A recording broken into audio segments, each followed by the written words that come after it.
네, 안녕하세요. 동국대 윤명철입니다. 색다른 경험을 했습니다. 처음에 국민의례기를 했을 경우에 형식적으로 그냥 사회자가 한 1분도 안 있다가 끝내는데 좀 시간을 끌고 있어서 야, 좀 독특하다. 그때 애국가까지 독특한 경험이었습니다. 제가 이번 여름에요. 경주서부터 서안까지 그리고 서안서부터 다시 해서 터키까지 실크로드로 탐험을 했는데요. 제 국가 행사가 되겠죠. 그런데 그 중에 하나는 이 뗏목도 마찬가지고 제가 어려서부터 뗏목 탐험을 하면서 해외를 다녔지만 저는 늘 학생들에게도 강조하듯이 국가를 대표한다고 생각해요. 그리고 당연한 거겠지만 실크로드 탐험하는 도중에 우리까지 도합 8개국이니까 외국 7개국을 다녔는데 그럴 때마다 의식이 있으면 제가 딱 해가지고 딱 경례를 합니다. 딱 했다. 근데 대원들에게 강요는 안 하죠. 왜냐하면 대장이 말이 많게 되면 피로현상이 생기니까 스스로 알아서 따라오게끔. 저는 당연하게 그 거수경례를 하죠. 왜냐하면 단복을 입었으니까.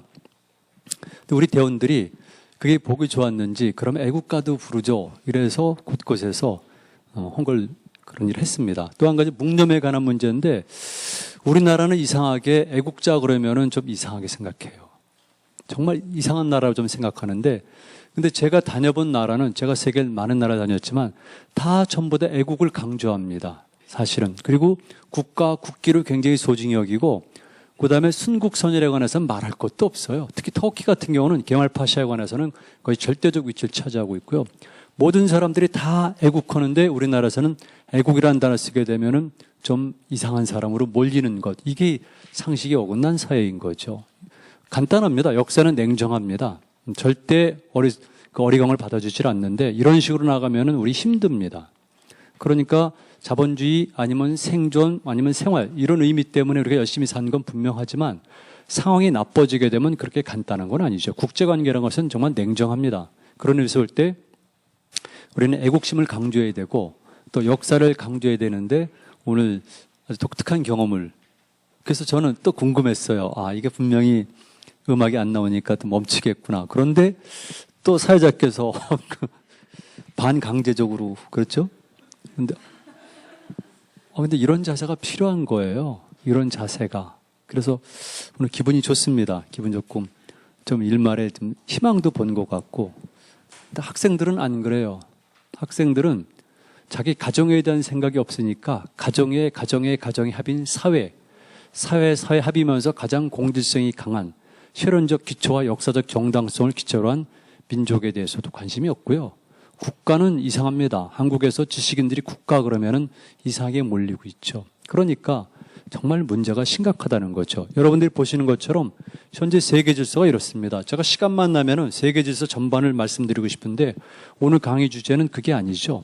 한민족의 해양 활동과 대진출사. 그런데 간단히 말씀드리면은 정말 어려운 시기에 있습니다. 제가 누차 얘기를 했어요. 아주 오래전부터 얘기한 건데 우리 민족사 최대의 위기가 도래하고 있다. 그랬을 경우에 위기라는 것은 꼭 우리가 나락으로 떨어진다는 걸 의미하지는 않아요. 전환기라는 것이죠.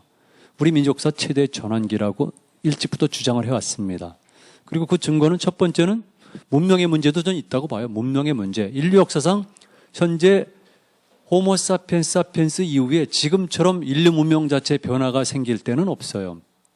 지금 우리가 2004년도를 계기로 해서 게놈 프로젝트가 그렇게 생각한 만큼 끝나지는 않았지만 기본적으로 새로운 형태의 인간이 탄생할 것은 분명하거든요. 그렇다면 그것보다 더 중요한 일이 인류 역사상 있겠습니까? 모든 것이 다 엄청난 변혁이 생기는데. 그리고 세계화죠.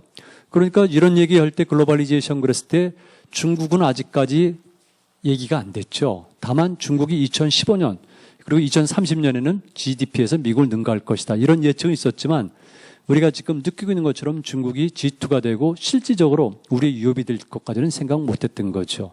세계화란 말이 처음 등장할 때 91년도죠. 글로벌리제이션. 자, 그런 과정 속에서 동아시아 문제가 있습니다. 동아시아는 어떻게 할 것인가.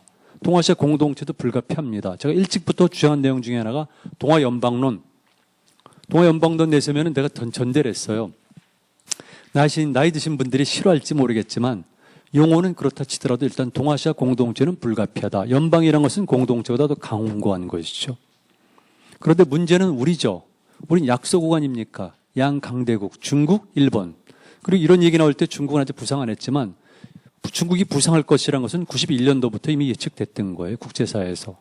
그러니까 양 강대국 사이에 낀 약소국 또는 좋은 말로 강소국의 입장에서 이거 위기에 처해 있는 것이죠. 그 외에 남북 문제 있고 여러분들이 아시는 것처럼 남한 내에도 문제가 있습니다. 저는 이데올로기의 갈등 같은 거는 그렇다 치더라도 그런 걸 떠나서도 모든 인간이 전부 다 우리가 각각 나가고 있지 않습니까? 이렇게 철저하게 분열된 시대는 일찍이 없었죠.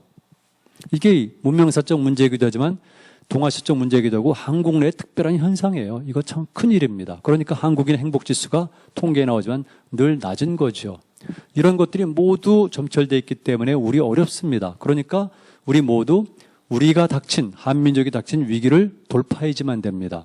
그러기 위해서 많은 방법론, 즉 전략, 전술, 영어로 굳이 말하면 하우죠. 어떻게 할 것인가 필요한데 그 중에 하나를 제가 오늘 말씀을 드리는 거죠. 해양이라는 관점에서. 그리고 한 마리 토끼가 아니라 두 마리, 세 마리 토끼를 동시에 잡아야 되는데 여러분들이 그동안 이 국민 강좌를 통해서 역사에 대한 새로운 인식을 온 것은 제가 인정을 합니다. 그런데 제가 거기다 또 보태겠습니다. 우리 역사를 좀 더 새로운 관점에서 보아야겠다.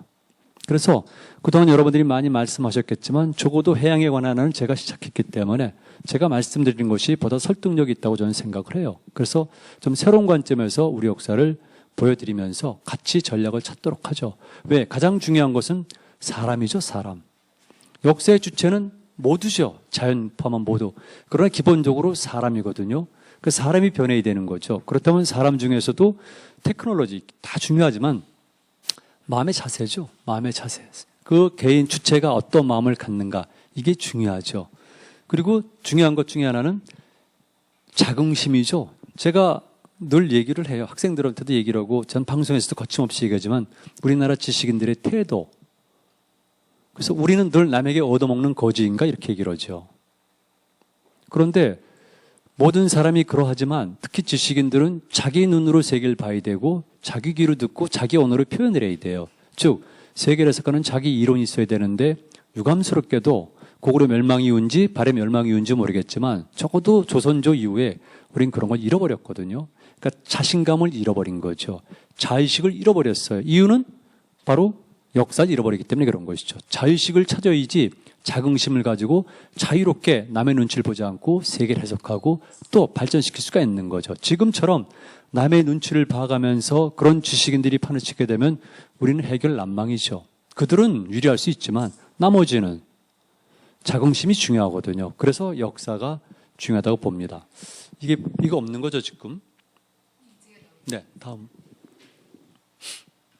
뭐 이렇네요. 그리고 이건 참 남해대전 시나리오 있죠. 이거는 중국, 일본, 지금 동남아시아를 얘기하고 있는데 제가 일찍부터 소개했어요. 이게 중국서 일찍부터 나온 그 이론입니다. 남해대전, 제2차 남해대전이 발생할 것이다. 즉 남해는 남중국해를 얘기하지만 남해, 그러니까 동중국해, 남해, 남중국해 다 포함해서 여기서 중국, 일본, 동남아시아 간에 전쟁이 일어나는데 구체적으로는 중국, 베트남, 일본이죠. 이게 중국서 오래전에 나온 시나리오인데 제가 최소한도 2005년에 나온 책에도 그걸 소개했어요. 근데 지금은 이제 어느 정도 현실화돼 가고 있는데 아주 어렵죠. 그 다음에 동아시아 우리를 둘러싼 환경은 엄청나죠. 영토 분쟁 제가 말씀드리게 되면 첫 번째 일단 오른쪽부터 보죠. 지금 푸틴이 내일 오죠. 내일 오나 모레 오나. 내일 올 거예요. 네, 푸틴이 내일 오고 푸시킨의 동상을 가져오는데요. 그 푸틴이 등장이라는 건 엄청난 의미를 가지고 있는데 러시아와 일본 간에 벌어지고 있는 전쟁이 지금 남쿠릴 열도 북방 4개 도서 분쟁이죠. 대단한 의미가 있는 거죠. 또 한 가지는 아직까지 주목 못하고 제가 2003년도 동북공정 때부터 얘기했지만 그리고 오늘도 학생들에게 또 얘기했지만 앞으로 동아시아 지역에서 정말 영토 분쟁 내지는 국경 갈등이 일어날 지역은 어디인가. 저는 늘 얘기를 해요. 그리고 앞으로 두고 봐라. 중국과 러시아 간의 국경 분쟁이라는 게 제 생각이에요. 중국과 러시아 간의 국경 분쟁이 앞으로 10년 후에는 가장 큰 문제가 될 것이다. 왜? 현재 흑룡강 이북의 땅 160만 평방킬로미터는 청나라 땅입니다. 그러니까 강제로 빼앗긴 거나 다름없죠. 특히 연해주의 40만 평방킬로미터는 1860년대 북경 지역을 통해서 빼앗긴 거거든요. 이건 단순한 땅의 문제가 아니라 중국이 동해를 진출할 수 있는 모든 항로를 봉쇄당했다는 걸 뜻합니다. 당연히 거기서 영토 분쟁이 일어났었고 조전도 있었고 앞으로는 심각해지는 거죠. 모든 세력이 지금 동아시아로 그리고 지금 두만강하고로 몰려들고 있는 겁니다. 일본, 러시아, 중국, 그다음에 남한, 미국. 여기 중요하죠. 그다음에 독도는 문제니까 넘어가도록 하고 그다음에 이호도도 중국이 일단 작년도 3월 달에 중국의 국가해양국장이 발언했죠. 이호도는 중국 해군의 순찰 범위 내에 있다. 이거는 조금 시간이 지나게 되면은 말 그대로 센카쿠 조우도처럼 문제를 일으킬 수 있다는 것이죠. 그다음에 센카쿠 조우도 문제, 남중국해에서 벌어진 동남아시아와 중국 간의 이런 국경 문제, 전투가 벌어졌었잖아요. 그러니까 이런 것들이 전부 다 있고 그 과정 속에 우리가 있는 겁니다. 어려워요. 제가 오늘 다음 넘어가죠. 뭐 복잡합니다. 그냥 읽어주시고요. 그냥 넘어가죠. 지금 제가 말씀드린 거죠. 이런 것들. 그런데 여기서 보시는 것처럼 결국 해양의 문제가 중요하다는 겁니다. 해양의 문제가. 영토 분쟁도 그렇고 영토 분쟁이 일어난다면 반드시 수반되기 마련인 것이 뭐겠습니까? 명분이 필요하잖아요. 명분. 그 명분이 뭐겠습니까? 바로 역사의 해석이에요. 그러니까 자국에게 유리한 식으로 역사 해석을 하기 때문에 역사 전쟁 또는 역사 갈등이 생길 수밖에 없는 것이죠. 그래서 해양 영토 분쟁, 역사 갈등이 생길 수밖에 없는 것이 작금의 현실입니다. 그리고 지금 북한이 막혀 있기 때문에 우리나라는 외국과 교류를 하면서 살 수밖에 없는데 우리나라 수출입 물동량이 있지 않습니까? 우리가 1970년도 이후에 특히 드러났지만 우리나라는 수출입 국가예요. 그리고 모든 것은 전부 다 무역입니다. 그리고 에너지 수입도 바닷길입니다. 그러다 보니까 99.3% 이상은 바닷길을 통해서 움직여지고 있어요. 그러니까 해양이 생명선이죠. 남한과 북한 간의 결국 성공과 실패는 다른 여러 가지 문제도 있지만 지정학적으로 북한은 대륙에 붙은 섬, 우리는 바다로 열려진 섬. 그러니까 세계랑 연결이 돼 있었고 성공했고 북한은 실패할 수밖에 없는 거죠. 왜냐하면 막힌 데다가 더군다나 중국, 소비에트는 그런 나라가 아니니까 이미 승패는 결정난 겁니다. 단 조건은 좋은데 정치가들이 얼마나 활용하느냐에 딸렸는데 우리는 성공한 거죠. 백길입니다. 지금 모든 것이 다 제가 이런 표현을 썼어요. 바다는 과거에는 모든 사람들이 만류가 공연한 점이었었다. 그런데 17세기 즉 서구 제국주의 이후에 이제는 소수의 사람들이 장악한 영토로 변했다. 그러다가 이제는 바다는 전체가 영토라고 제가 얘기를 했어요. 그 논문과 발표가 있습니다. 이제는 바다가 영토입니다. 물류의 문제, 즉 교통망의 문제뿐만이 아니라 이제는 바다 자체가 영토가 되는 거죠. 왜? 자원이 있기 때문에. 지금 모든 영토 분쟁이 다 자원과 직결되어 있지 않습니까?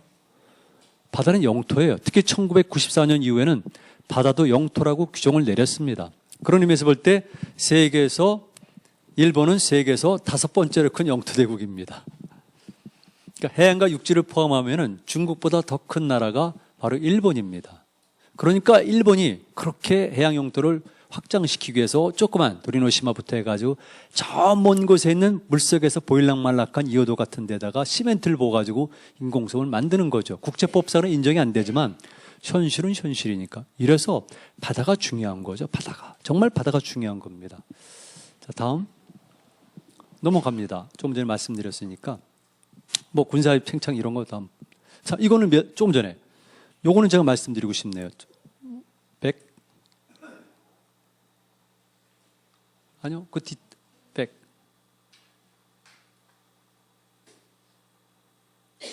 오른쪽 상단. 왜 그러냐면은 지금 중국이 항공모함을 가지고 있죠. 취역했잖아, 요뇽함이라고. 요뇽함이란 것 자체가 처음에 생각은 요뇽함이 아니라 이를테면 동중국해가 원래 함대가 있으니까 그쪽이나 아니면 남중국해인 줄 알았었는데 요뇽함이라고 이름을 붙였다는 건 상징성이 커요. 특히 공산주의 국가에서는 지명, 인명을 비롯해서 이런 명칭이 상징적인 겁니다. 이를테면 안동이라는 도시를 모택동이 단동이라고 바꿔서 동쪽을 붉게 물들이다. 블라디보스톡도 러시아 말이지만은 정동이라는 뜻의 동쪽을 정복하다. 이게 다 의미가 있는 거거든요. 우리만 그런 걸 모르고 있을 뿐이지. 근데 요뇽함, 그렇다면 중국이 황해 북부에 대해서 특별한 의미를 둔다는 거겠네요. 그래서 지금 여순항에서 그 외곽지대에 지금 요뇽함을 할 수 있는 그런 그 기지를 건설하고 있어요. 제가 5월 달에 갔다 왔는데 그 얘기를 해주더라고요. 그것 때문에 하는 것 같다고. 그런데 우리나라도 항공모함을 두 척 가질 뻔했었어요. 우리나라도. 예? 진짜 91년도, 2년도쯤 기억하는데 우리가 러시아에서부터 항공모함 두 척을 샀어요. 우리나라 중소기업이. 제가 국정원 가서 특강할 때 이랬죠. 국정원 사온 거 아니에요? 그랬더니 뭐 아니라고 그러지만 뻔하죠. 뭐 어쨌든 항공모함 두 척을 샀거든요. 그 당시 때는 그런 시대예요. 그 당시 때. 저 중국 것도 러시아 겁니다. 판 거죠. 중앙정부 모르게 판 거죠. 그래서 그걸 가져오려고 그랬었는데 일본의 주간지가 터뜨렸어요. 아, 러시아가 항공모함 두 척을 팔았다, 한국에. 그것도 일본의 정보부가 분명히 흘렸겠죠. 뭐. 그래가지고 모스크바에서 알게 되니까 항공모함을 파는 대신에 전자장비는 다 떼어낸 거예요. 그래가지고 두 척이 온 거거든요.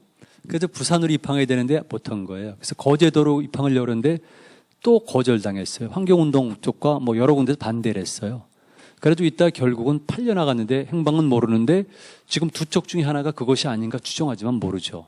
그 당시 때 만약 항공모함 두 척을 우리가 가졌다면은 수십조 원의 돈을 절약할 수가 있는 건데, 그렇다면 학생들에게 얘기하죠. 어차피 우리가 항공모함이 필요하다면은 앞으로 항공모함을 건조한 데 드는 비용은 다 너희들에게 갈 돈이다. 이렇게 얘기를 하죠.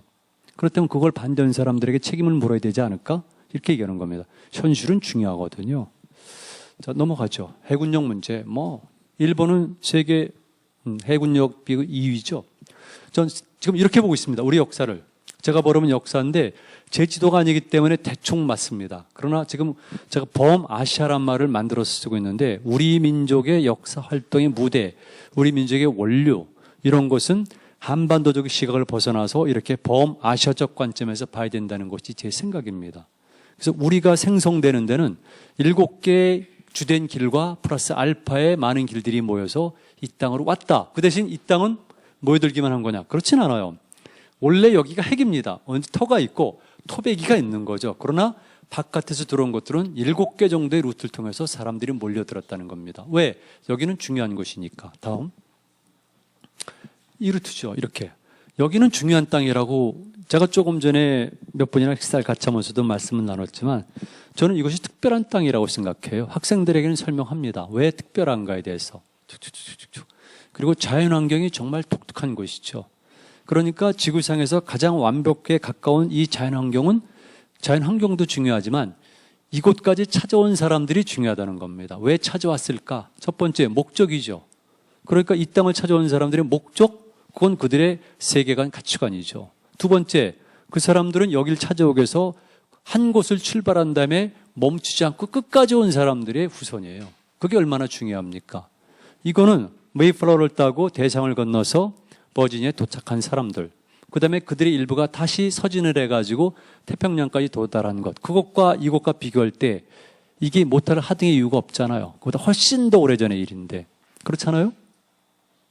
그러니까 실질적으로 우리 탐험 정신이 매우 강한 거죠. 다만 오래전에 정착해서 안착이 됐지만 적어도 이 지역에 오기까지는 말 그대로 세계사에 어디서도 볼 수 없는 그런 탐험 정신을 발휘하면서 모든 고난을 무릅쓰고 온 사람들이죠. 끝까지.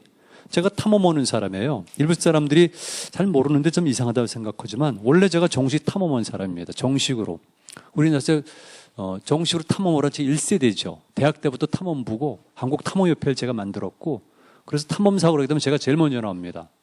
그 다음에 비슷한 나이지만 허용원하고 등등 그러는데 제가 탐험 오는 사람이나 산에 다니는 사람으로 말씀드리는데 저 작년에 대실패했거든요. 실패 많이 합니다. 전들 솔직해요. 최선을 다한 적도 한 얘기로 함께 실패 많이 합니다. 그리고 때로는 포기하고 싶은 마음이 막 듭니다. 그게 사람이에요. 여러분 다 마찬가지죠. 그런데 끝까지 온 사람들이 우리예요. 중간에 어떤 변명을 들지 않고 끝까지 온 사람들이 바로 우리입니다. 중간에 포기할 수 있습니다. 우리 애가 아파서부터 시작해가지고 다리가 부러져서부터 시작해가지고 아니면 난 여기가 마음에 들어서부터. 그런데 우리는 어쨌든 간에 끝까지 온 사람들이기 때문에 이건 서벳 정상을 오른 사람들이에요. 고래에 도착한 사람들이기 때문에 저는 제가 몸으로 뛰는 사람 입장에서 이건 정말 대단하다고 생각을 해요. 그리고 끝까지 온 것이 어딥니까? 바로 이 땅이고 이 땅에서 우리가 볼 수 있는 것은 동해바다와 함께 떠오르는 해죠.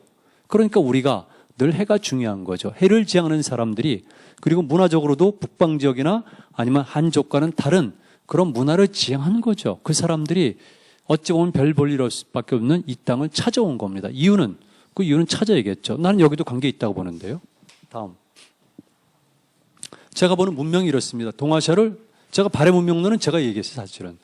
우리가 흔히 말하는 요한 문명론을 용어를 바꾸자. 왜? 발해가 중요하다. 또 혼다나 여기는 요한은 강이지만 강이 아니라 여기는 해양과 육지가 만나는 접점에 있는 그 문명이다. 그리고 동아시아를 제가 이렇게 본 겁니다. 동아시아는 중화 문명이나 중국 문명만 있지 않다. 중국 문명이라는 말은 맞지가 않습니다. 왜냐하면 중국이란 것은 손문 이후에 만들어진 용어죠. 물론 그전에도 중국이란 말을 쓰지만 우리가 현재 느끼고 있는 중국은 손문 이후죠. 그러니까 사실은 중화란 말을 쓰든지 물론 의미가 있지만 어쨌든 국가가 가진 질서나 체제 개념으로 봐야 되고요. 그다음에 동아시아 왜 흔히 말하는 중화 문명만 있습니까? 그 통념이 나쁜 거지. 조선조 성리학자들이 잘못된 것이지 왜 동아시아에는 중화 문명만 있다고 전제를 하죠? 그건 잘못된 것이죠. 그리고 전 그래요. 이를테면 제가 학자니까 학자는 당연히 경제적으로 좀 떨어지겠죠. 아니면 이를테면 권력을 장악한 사람만, 돈이 많은 사람만, 아니면 예를 들면 뭐 부정하진 않아요. 교수만. 이건 아니에요. 사람마다 각각 살아가는 방식이 있는 겁니다. 자기 나름대로 존재 가치도 있고 그런데 그것과 마찬가지로 문화, 문명도 마찬가지로 지향성이 다른 거죠. 중국 쪽으로 내려간 사람들이 만들어놓은 문명과 서북 쪽으로 간 사람들이 만들어낸 문명과 우리 쪽 온 사람들이 만들어낸 문명은 다른 거예요. 그러니까 모든 면에서 다르죠. 소재 선택도 다르고 좋아하는 색깔도 다르고 다른 겁니다. 더군다나 환경에 따라서 우리는 중국과는 다른 형태를 가질 수밖에 없는 것이죠. 여기에 관해서 구체적인 예는 얼마든지 들어요. 그러니까 제가 말씀드리고 싶은 것은 이런 통념을 깨라는 것이죠. 동아시아에는 우리가 흔히 말하는 중국 지역의 질서만 있는 것이 아니라 북방 쪽도 있다. 어떤 사람들은 뭐 대부분 그래요. 만주를 북방이라고 그래요. 그리고 그 지역에 있던 선비족이나 거란족 그리고 말갈족 계통을 북방민족이라고 그래요. 그들이 왜 북방민족이죠? 난 그것도 이상하다고 생각해요. 반도상에 입각하게 되면은 그리고 현재 한민족 중심으로 해석하면 그들은 북방이죠. 그러나 아시아나 동아시아라는 틀 속에서 보면 그들이 북방입니까? 우리의 문화권 속에 있고 같이 언어와 피를 나누고 역사를 같이 한 집단들인데 동방이지. 다만 현재 몽골로 이어지는 지역은 언어적으로 혈연적으로 가깝다 할지라도 생활이 다르기 때문에 생태계가 다르기 때문에 북방 유목해도 맞아요. 그러나 만주는 아니에요. 그래서 지금 북방 유목 문명이란 말은 세계에 많은 사람들이 쓰고 있습니다. 그러면은 북방 유목 문명이란 말도 있는데 동방 문명이란 말이 없다는 게 말이 되나요? 이를테면은 중화 문명처럼 세계 4대 문명처럼 그런 걸 기준으로 설정한 문명권이라면은 북방 유목 문명이란 말 생길 수 없어요. 그러나 인정을 합니다. 그렇다면은 이 두 문명의 성질을 동시에 가지고 있는 동방 쪽은 당연히 문명지대 아닌가요? 제가 그냥 살짝 넘어가지만 그래서 남을 설득시키는데 한마디 딱 씁니다. 제가 한 번에 날려버립니다. 뭐냐? 2000년대 들어오면서 터진 사건이 9.11 테러 아닙니까? 9.11 테러 때문에 갑자기 스타가 된 학자가 있는데 그 사람이 셔먼 헌팅턴이에요. 그 사람이 쓴 책이 문명의 충돌입니다. 그래서 문명 간의 이데올로기의 대립이 끝나니까 문명의 충돌로서 다시 질서가 균일될 것이다. 그리고 세계는 6개 내지 7개의 문명권으로 나눠져 있다고 주장을 했어요. 그러니까 헌팅턴의 이론에 따르면 적어도 6개 내지 7개 지역에서는 뭔가 복잡한 일이 발생한다는 것을 전제로 하는데 근데 9.11 테러 때문에 맞은 것이 돼버린 건데 우리에게 직접 연관된 것은 그 사람이 동아시아를 2개의 문명권으로 나눴어요. 중국 문명, 일본 문명. 그건 우리 입장에서 말이 안 되잖아요. 서구인의 입장에서는 일본 문명을 얘기할 수 있는 거예요. 특히 17세기 이후에는 더더욱. 그리고 여러분 잘 아시겠지만 19세기 들어오면서부터 인상파부터 해서 다 일본 문명에 일본 문화에 영향 받습니다. 그러나 동아시아를 놓고 볼 때 일본 문명을 하나로 떼어놓을 수는 없잖아요. 크게 보면은 중국 문명이라 보고 나누면은 중국 문명과 우리와 일본을 섞으면 모르겠지만 특히 일본과 우리 결교는 우리가 주체잖아요. 우리가. 특히 7세기 전까지는 구분이 별로 안 갈 정도로. 그런데 우리 동아시아권 밖의 서구인의 시각으로 볼 때 중국 문명과 일본 문명은 다르다는 것이죠. 중국 문명과 일본을 포함한 우리 동방 문명은 다르다는 것은 그들이 얘기하는 겁니다. 이거 제 얘기가 아니에요. 그러니까 제 이론이 맞는 거죠. 동방문명이란 말이. 그리고 증거는 부족해요. 당연하죠. 왜냐하면 이런 이론이 나오게 되면 증거를 찾으려면 얼마나 많은 시간이 걸리겠습니까? 이게 적어도 김부식 이후 아니면 조선조 이후에 뿌리 박힌 이런 통념을 깨는 건데, 이건 그러니까 추후에 두고두고 학자들이 연구하면서 동방문명의 실체와 증거를 찾아내면 돼요. 처음부터 맞는 게 어디가 있어요? 그런 사람 있으면 단 한 명이라도 한번 거론해 보세요. 한국의 학자들이 신주모시토는 일본 학자가 있어요. 에가미나미오라고. 기마민족 정복국가설이라고 해서 오해라는 거죠. 마치 우리에게 유리한 해석을 했다. 근데 그 사람이 기마민족 국가를 내세웠을 때 처음부터 완성됐나요? 1947년에? 아니에요. 80년대까지 꾸준히 자기 이론을 보완해요. 그리고 수많은 허점이 있어요. 저는 그래서 이렇게 보는 거고요. 그래서 이 지역을 보니까 단순한 것이 아니라 조금 이따 보완하겠지만 이게 육지만이 아니라 해양도 역사 활동의 무대였었다. 무대는 한자니까 저는 우리말을 찾은 거죠. 터. 영어로는 필드예요. 터 이론을 제가 주장하는 겁니다. 우리 집터, 무덤터부터 해가지고 터. 터라는 말은 우리가 생각하는 공간, 땅, 플레이스, 위상 이거랑 다른 거예요. 그러나 우리는 뭔지는 알아요. 그렇죠? 다 알죠? 터 그러면은 그거는 풀어내면 되는 거예요. 일단 저는 터 이론을 주장하는 거예요. 그래서 동방문명을 요동, 요서 쭉쭉쭉 보는 겁니다. 자, 다음. 그래서 이것이 바로 제가 보는 동아시아 중에서도 핵심 지역이에요, 여기가. 이 지도는 조금 이따 또 다른 지도로 나오는데 이게 핵심 지역입니다. 이 지역을 제가 무엇이라고 명명했냐면 지중해라고 명명한 거죠. 동아시아 지중해. 이게 93년도 제가 박사학위 논문부터 주장한 겁니다. 20년 된 거래요. 지금은 일본, 그 다음에 중국, 그 다음에 유럽도 써요. 보편화되진 않았어요. 그러나 점차 쓰여지고 있는 거죠. 저랑 관련되거나 아니면 무관하게라도. 동아시아를 지중해로 보는 겁니다. 동아시아를 지중해로 보니까 얼마나 해양이 중요하겠습니까? 그러니까 여기서 여러분들 무엇을 하셔야 되냐면 다음이요. 다시 백커죠. 그냥 설명으로 넘어갈게요. 다음쯤 가면은 다른 PPT가 나오는데, 여러분들이 지금 우리가 살고 있는 터를 한반도라고 부르잖아요. 이것도 지금 많이 유포된 것 같아요. 그런데 한반도란 용어는 우리가 만든 용어는 아니에요. 일본인들이 조선반도란 용어를 만들었거든요.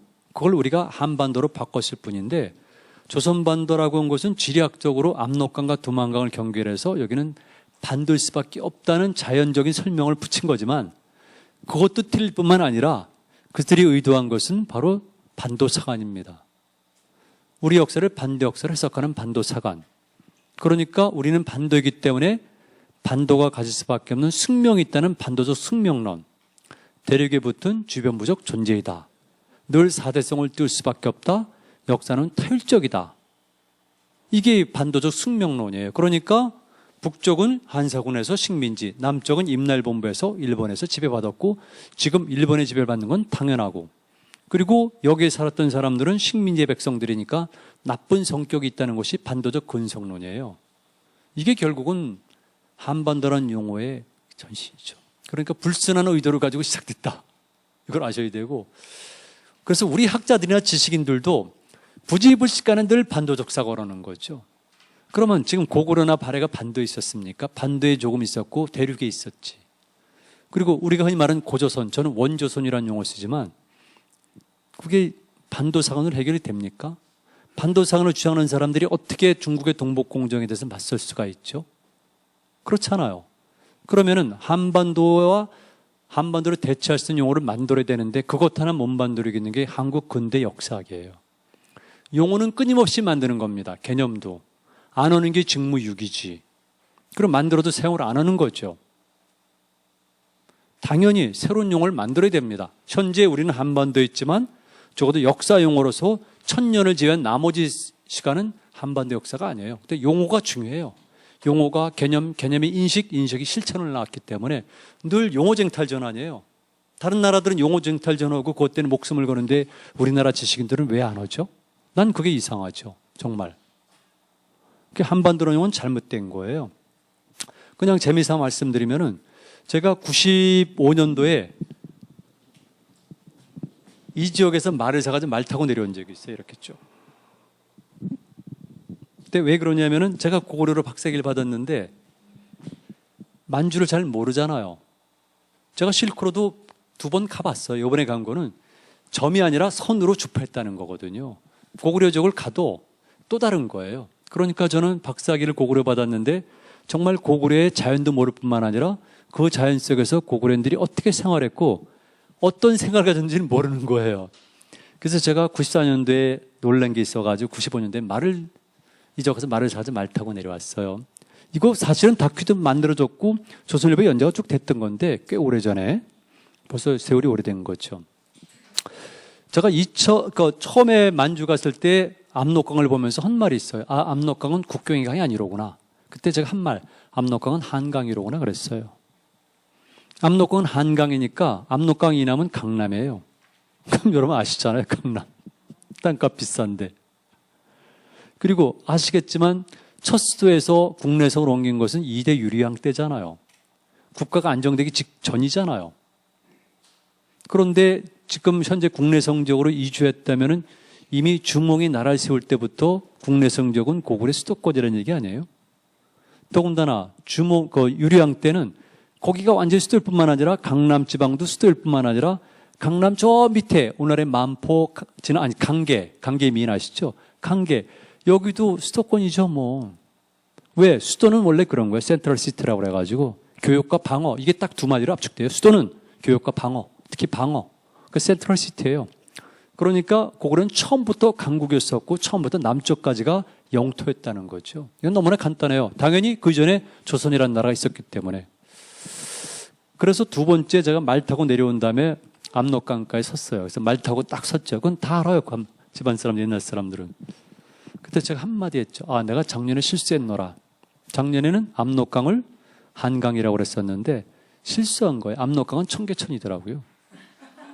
정말 청계천에 불과한 것을 우리는 국경의 강으로 인식하면서 압록강 건널 수 없는 강, 그러니까 우리는 반도민족, 심지어는 이성계가 위화되어 세군한 것만 강조했죠. 이성계 그 전에 압록강 건넜습니다. 여러분 잘 아시는 집안, 그리고 환인, 저는 추수도로 여기질 않습니다. 학자로서 얘기하지만. 그러나 현재 고구려 첫수도로 여겨지는 환인의 오녀산성을 점령한 사람이 이성계입니다. 제가 96년도에 조선에 연재할 때 그걸 썼더니 당장 반론이 들어와요. 그래서 제가 고려사를 바라고 그랬죠. 팩트입니다. 제가 말하는 건 다 팩트입니다. 통념이 아니라. 그러니까 국경 아니에요. 두만강은 뭐 청계천도 아니죠. 아시겠지만. 그러니까 사실은 우리가 말하는 강계, 의주, 강계, 그 다음에 만포를 거쳐 이 지역은 그 북쪽 지역과 하나의 그냥 마을일 뿐이에요. 그러니까 압록강과 두만강은 국경의 강이 아니라 우리는 반도도 아니고 그냥 동네, 같은 동네. 그 위는 좀 다르죠. 그래서 제가, 그런데 저는 그래서 동아시아를 중해로 보는 겁니다. 자, 이렇게 보니까 우리는 대륙에 붙은 주변무적 존재가 아니라 뭡니까? 한 가운데 있는 거죠. 너무나 간단해요. 동아시아에 모든 지역이 있습니다. 지금 우리 지역 있죠. 일본 열도 지역 있죠. 중국 지역 있죠. 여기 있죠. 여기 있죠. 이들 모든 지역이 교류할 수 있는 공간이 뭡니까? 육지입니까? 보세요. 육지입니까? 아니면 바다입니까? 바다잖아요, 바다. 고구려는 마찬가지예요. 고구려가 전성기 때도 마찬가지겠지만 이들과 교류할 때는 육로입니다. 그러나 적어도 이들 지역, 56국 때, 동진 때, 그 다음에 북위 시대 때, 송제 양진 때, 이때 교류한 거는 100% 백길이에요. 백제 100% 백길이에요. 신라 가야 100% 백길이에요. 일본과 주변 지역 100% 백길이에요.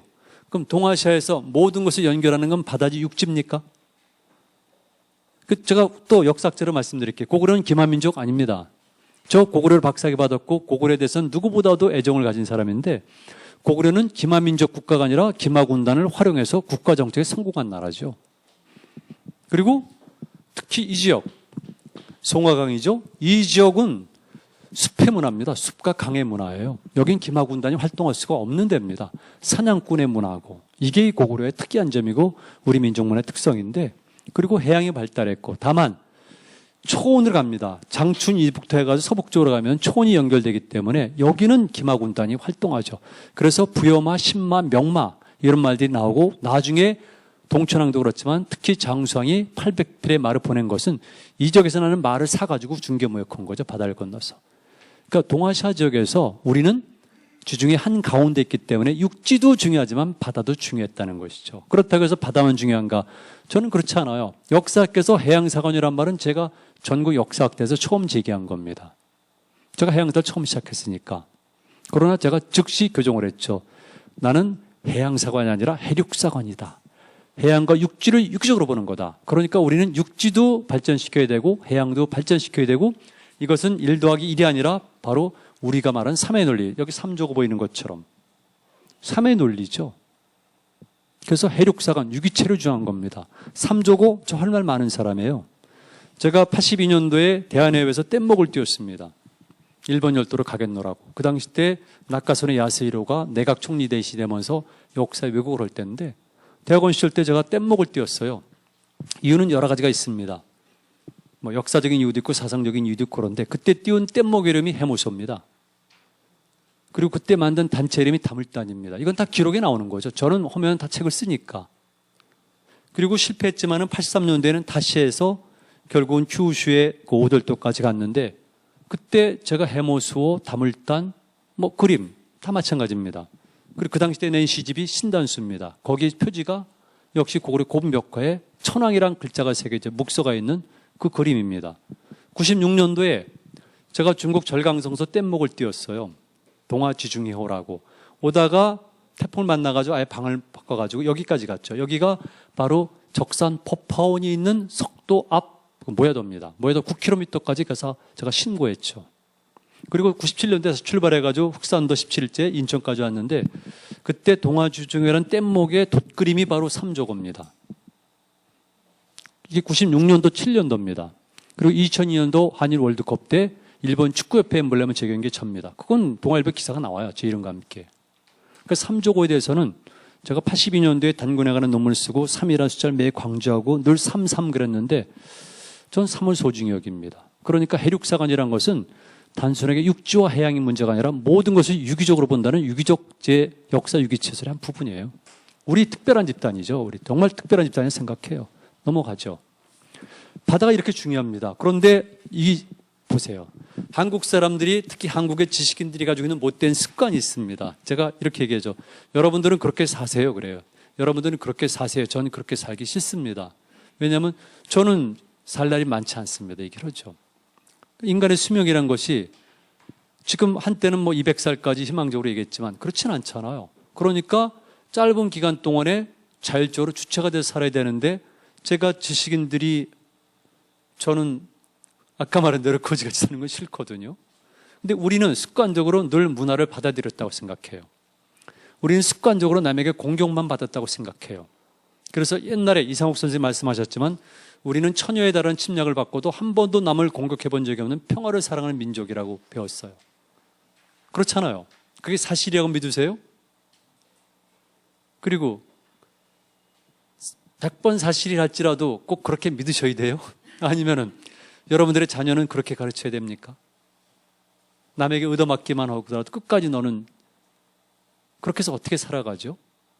맞지도 않아요. 우리 민족은 그러면은 바깥으로 진출 안 했습니까? 아니, 역동성을 발휘하면서 탐험 정신을 발휘하면서 이 머나먼까지 온 사람들이 가지고 있는 이 내부에는 얼마나 기가 막힌 탐험 정신이 있겠습니까? 얼마나 기가 막힌 역동성이 있겠습니까? 안 그래요? 그렇다면 그들은 당연히 그 진출을 하겠죠. 뭐 너무나 당연한 거예요, 그거는. 그리고 우리 민족이 왜 정적인 민족이라고 자꾸 몰아가죠? 저 정적이지 않아요. 전 솔직히 얘기해요. 저 정적이지 않습니다. 전 동적인 사람이에요. 그럼 저는 우리 민족의 이론이 아닌가요? 자꾸 정적으로라고 그다음에 한이 많다 그리고 조선 백자나 고려 청자를 보게 되면 그 선에서 애상의 의미, 비의 의미, 한을 느낀다고 애감이 야나기 문혜요시가 주장한 이론을 자꾸 대내요. 지금까지도. 제가 그저께가 토요일인가요? 네, 토요일 날 발표한 것이 고구려 미학이거든요. 그 전전날은 해양학회에서 해륙 문명론을 발표했어요. 그럼 내일 모레 글피는 제가 무교에서 보는 생명사관을 발표해요. 시리즈로 계속 발표가 많은데 저는 기본적으로 한국의 지식인들이 가진 나쁜 습성을 얘기하고 싶은 거죠. 보라는 거죠. 야나기 문헤요시보다 제가 똑똑합니다. 그건 확실해요. 야나기 문헤요시보다 똑똑하다는 증거는 제가 제 개인의 문제가 아니거든요. 간단히 말씀드릴게요. 야나기 문헤요시라는 20대 후반부터 30대 문학 청년이 참 착한 사람이에요. 그래서 식민지 조선 백성들을 굉장히 안타깝게 생각해서 조선의 미를 발견하는데 그는 조선의 환경부터 역사부터고 조선 백자의 선과 고려 청자와 기와의 선을 바로 애상의 미, 비애의 미, 쓸쓸함 이런 걸로 다 규정을 져버린 거죠. 제가 학생들에게 이겁니다. 얘들아, 내가 야나기 문헤요시보다 못하니 객관적 지표를 보자. 첫째, 나이가 많다. 그렇잖아요. 그리고 당시 일본인이 본 우리나라 문화재와 역사학자인 내가, 특히 내가 본 문화재의 양을 비교하면 어느 것이 많을까 생각하죠. 생각해봐라. 또 하나는 야나기 문헤요시가 보고 만지고 눈으로 본 건 전부 다 모조리 우리 할아버지 할머니가 만든 거예요. 그렇잖아요.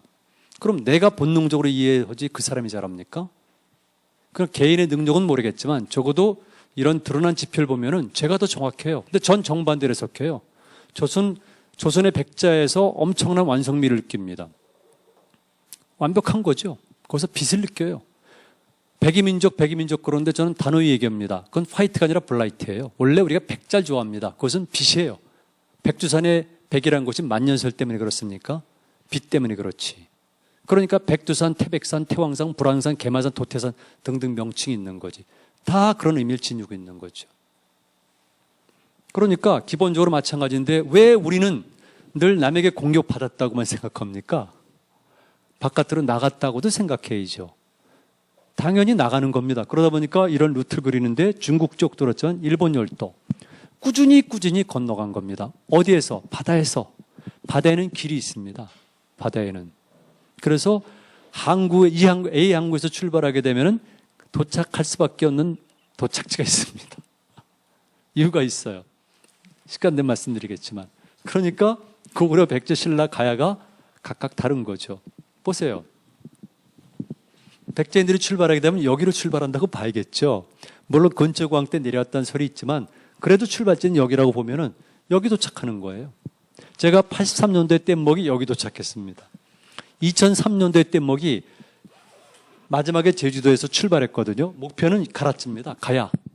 규슈 북서부 지역에 있는 가라츠, 가야 항구를 목적으로 했는데 뗏목이 7일을 잡았는데 13일째 오도열도 남쪽의 나루시마에 도착했어요.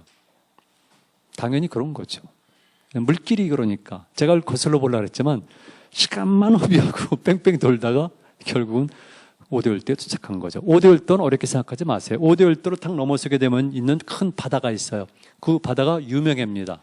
유명해 안쪽에 있는 것이 바로 오무라 수용소. 아세요? 오무라 수용소? 나이 드신 분들 아시죠? 오무라 수용소. 우리가 못 살 때 밀항하다 다 잡히면 수용되는 데가 오무라 수용소 아니에요? 맞죠? 네, 바로 그거예요. 그러니까 거긴 당연히 백제인들, 제주도인들이 도착하는 거고 4.3 때 제주도인들 가는 거 다 이 길이에요. 그래서 오무라 수용소 안쪽에는 바로 백제 귀족들이 많이 있는 거죠. 가야인들 당연히 큐슈 북부 지역이죠. 신라인들은 여기 출발하게 되면 포항, 그다음에 간포, 울산 여기 출발하게 되면 여기 도착해요. 여기가 이즈모, 그러니까 신라계죠. 그리고 앞에 있는 섬이 오키제도. 오키제도는 도고섬. 도고섬에서 주장하는 섬이 바로 독도는 자기 땅이다. 거기 소속돼 있으니까. 그러니까 이즈모에 간 사람들은 신라계 사람들이고 그들이 독도 영유권을 주장하는 이게 바다의 아이러니죠. 그런 삶이란 건 제가 82년도에 뗏목이 실패해가지고 33시간 만에 뗏목을 끌고 오다가 유조선이 잘라버렸어요. 혼자 떠내려가지고 도착한 것이 바로 여기입니다. 시모노세키 위에 학이라는 곳. 학이. 그러니까 현재 부산 앞바다에서 뗏목이 떠내려가면 하기에 도착하는 거거든. 하기는 임진왜란 몰입 휘원이에요. 그리고 일본 근대사의 모든 영웅들이 탄생한 곳이 바로 거기고 아베의 고향도 거기입니다.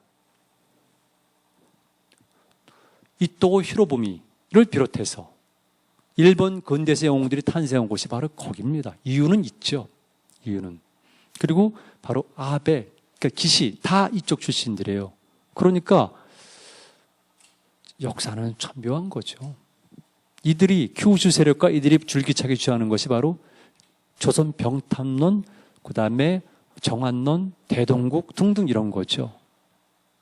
그러니까 한일 관계는 근현대사 전공자들이나 정착자들이 얘기하는 것 외에 또 다른 게 있는 거죠. 역사가 있어요, 역사.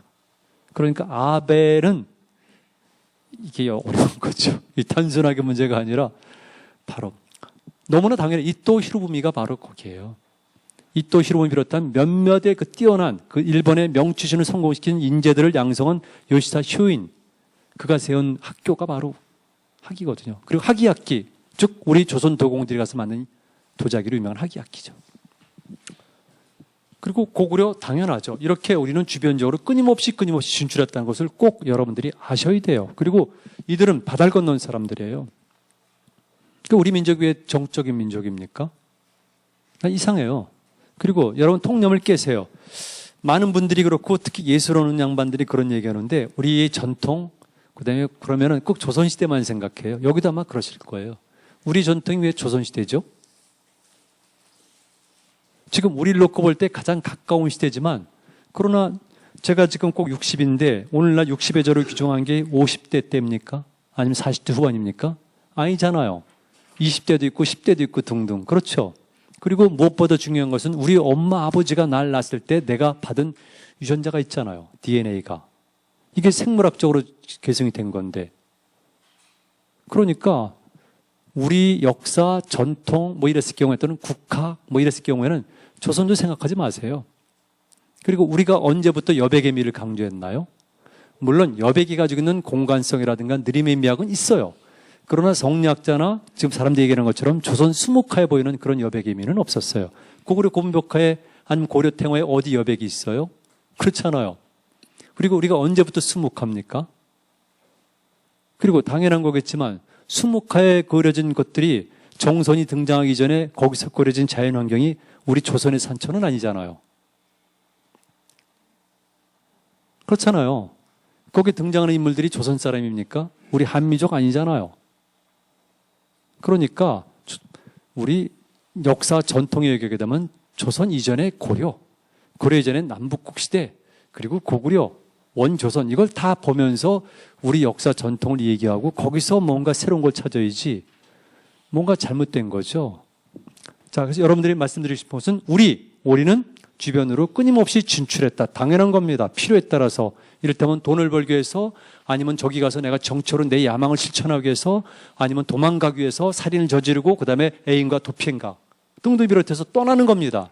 그래서 일본이 올 때 곳곳에 도착하는데 이게 바로 뭐냐면 저는 모자관계를 봐요. 식민, 모국, 자국, 소국들이 무지하게 생기죠. 그리고 일본 고대사는 이 소국들이 모여가지고 우리가 흔히 말하는 야마도 조정시키는 4개 정도 나라를 있다고 보고, 그 다음에 마지막은 일본 국이죠. 670년에. 그 전까지는 그것도 670년도 현재 동경 지방을 간신히 한, 그리고 현재 노토반도가 있는 이시카와현까지 정도죠. 당연히 이런 구종 속에서 우리는 동아시아 지중해라는, 즉 해양이 중요한 이 시기에 있어서 지정학적으로서는 코아, 지경학적으로서는 허브, 물리 허브, 그 다음에 지오컬처, 지리 문화적으로는 IC 또는 하트론을 제가 주장하는 거죠. 저는 우리 문화를 이렇게 규정합니다. 발달한 중국 문화가 일본 열도를 건너가는 다리의 역할. 우리는 그 정도로 만족하는데 저는 그렇게 생각 안 해요. 제가 주장하는 IC론과 하트론입니다. 여기는 문화의 인터체인지다. 그리고 하트론, 문화가 들어와서 모여서 새롭게 만들어서 퍼져나가는 것. 그리고 왜 중국 문화만 받아들였다고 그러죠? 난 정말 이해가 안 돼요. 왜 중국 문화만 받아들였다고 생각을 하죠? 아니, 우리를 둘러싼 것이 전 지역인데 왜 우리는 중국 문화만 받아들였다고 생각해요? 다 있는 겁니다. 더군다나 고구려 시대 때는 오늘 만주 일대를 다 장악했잖아요. 바다도 장악했고. 잘못된 거죠. 자, 그래서 허트론을 주장하는 거죠. 다음. 제가 보는 해륙사관을 정리하면 이렇습니다. 일단 해양과 대륙과 반도를 하나로 보자. 유기적으로. 좀 이따 또 재밌는 게 나옵니다. 그러니까 당연히 역사는 통일적으로 이해한다. 고구려나 백제나 신라나 가야나 왜나 저는 같다고 보는 겁니다. 하나의 질서 속에서는. 고구려도 이를테면은 저 연해주 동쪽이나 아니면 요동전선이나 아니면 평양 지역이나 같은 거죠. 하나의 정치 체제에 있기 때문에 지역은 다를지언정 하나의 유기체를 보는 겁니다. 전라도 사람이랑 지금 강원도 사람이랑 다릅니까? 아니면 경상도 사람이랑 지금 평안도 사람이랑 다릅니까? 아니잖아요. 이렇게 조금도 이상한 게 아닙니다. 우리만 이상하다고 생각하는 병폐가 있는 거지. 우리가 흔히 말하는 중국 질서는 안 그런가요? 아니면 몽골을 비롯한 그 지역에서 명멸했던 유목 국가들은 안 그런가요? 중앙아시아는, 서아시아는, 유럽은. 근데 우리만 그렇게 안 보는 거예요. 그들은 다 질서나 체제라는 관점에서 봅니다. 직접 지배하지 않아요. 고대사에 누가 직접 지배합니까? 더군다나 자연환경에 따라서 다른 건데.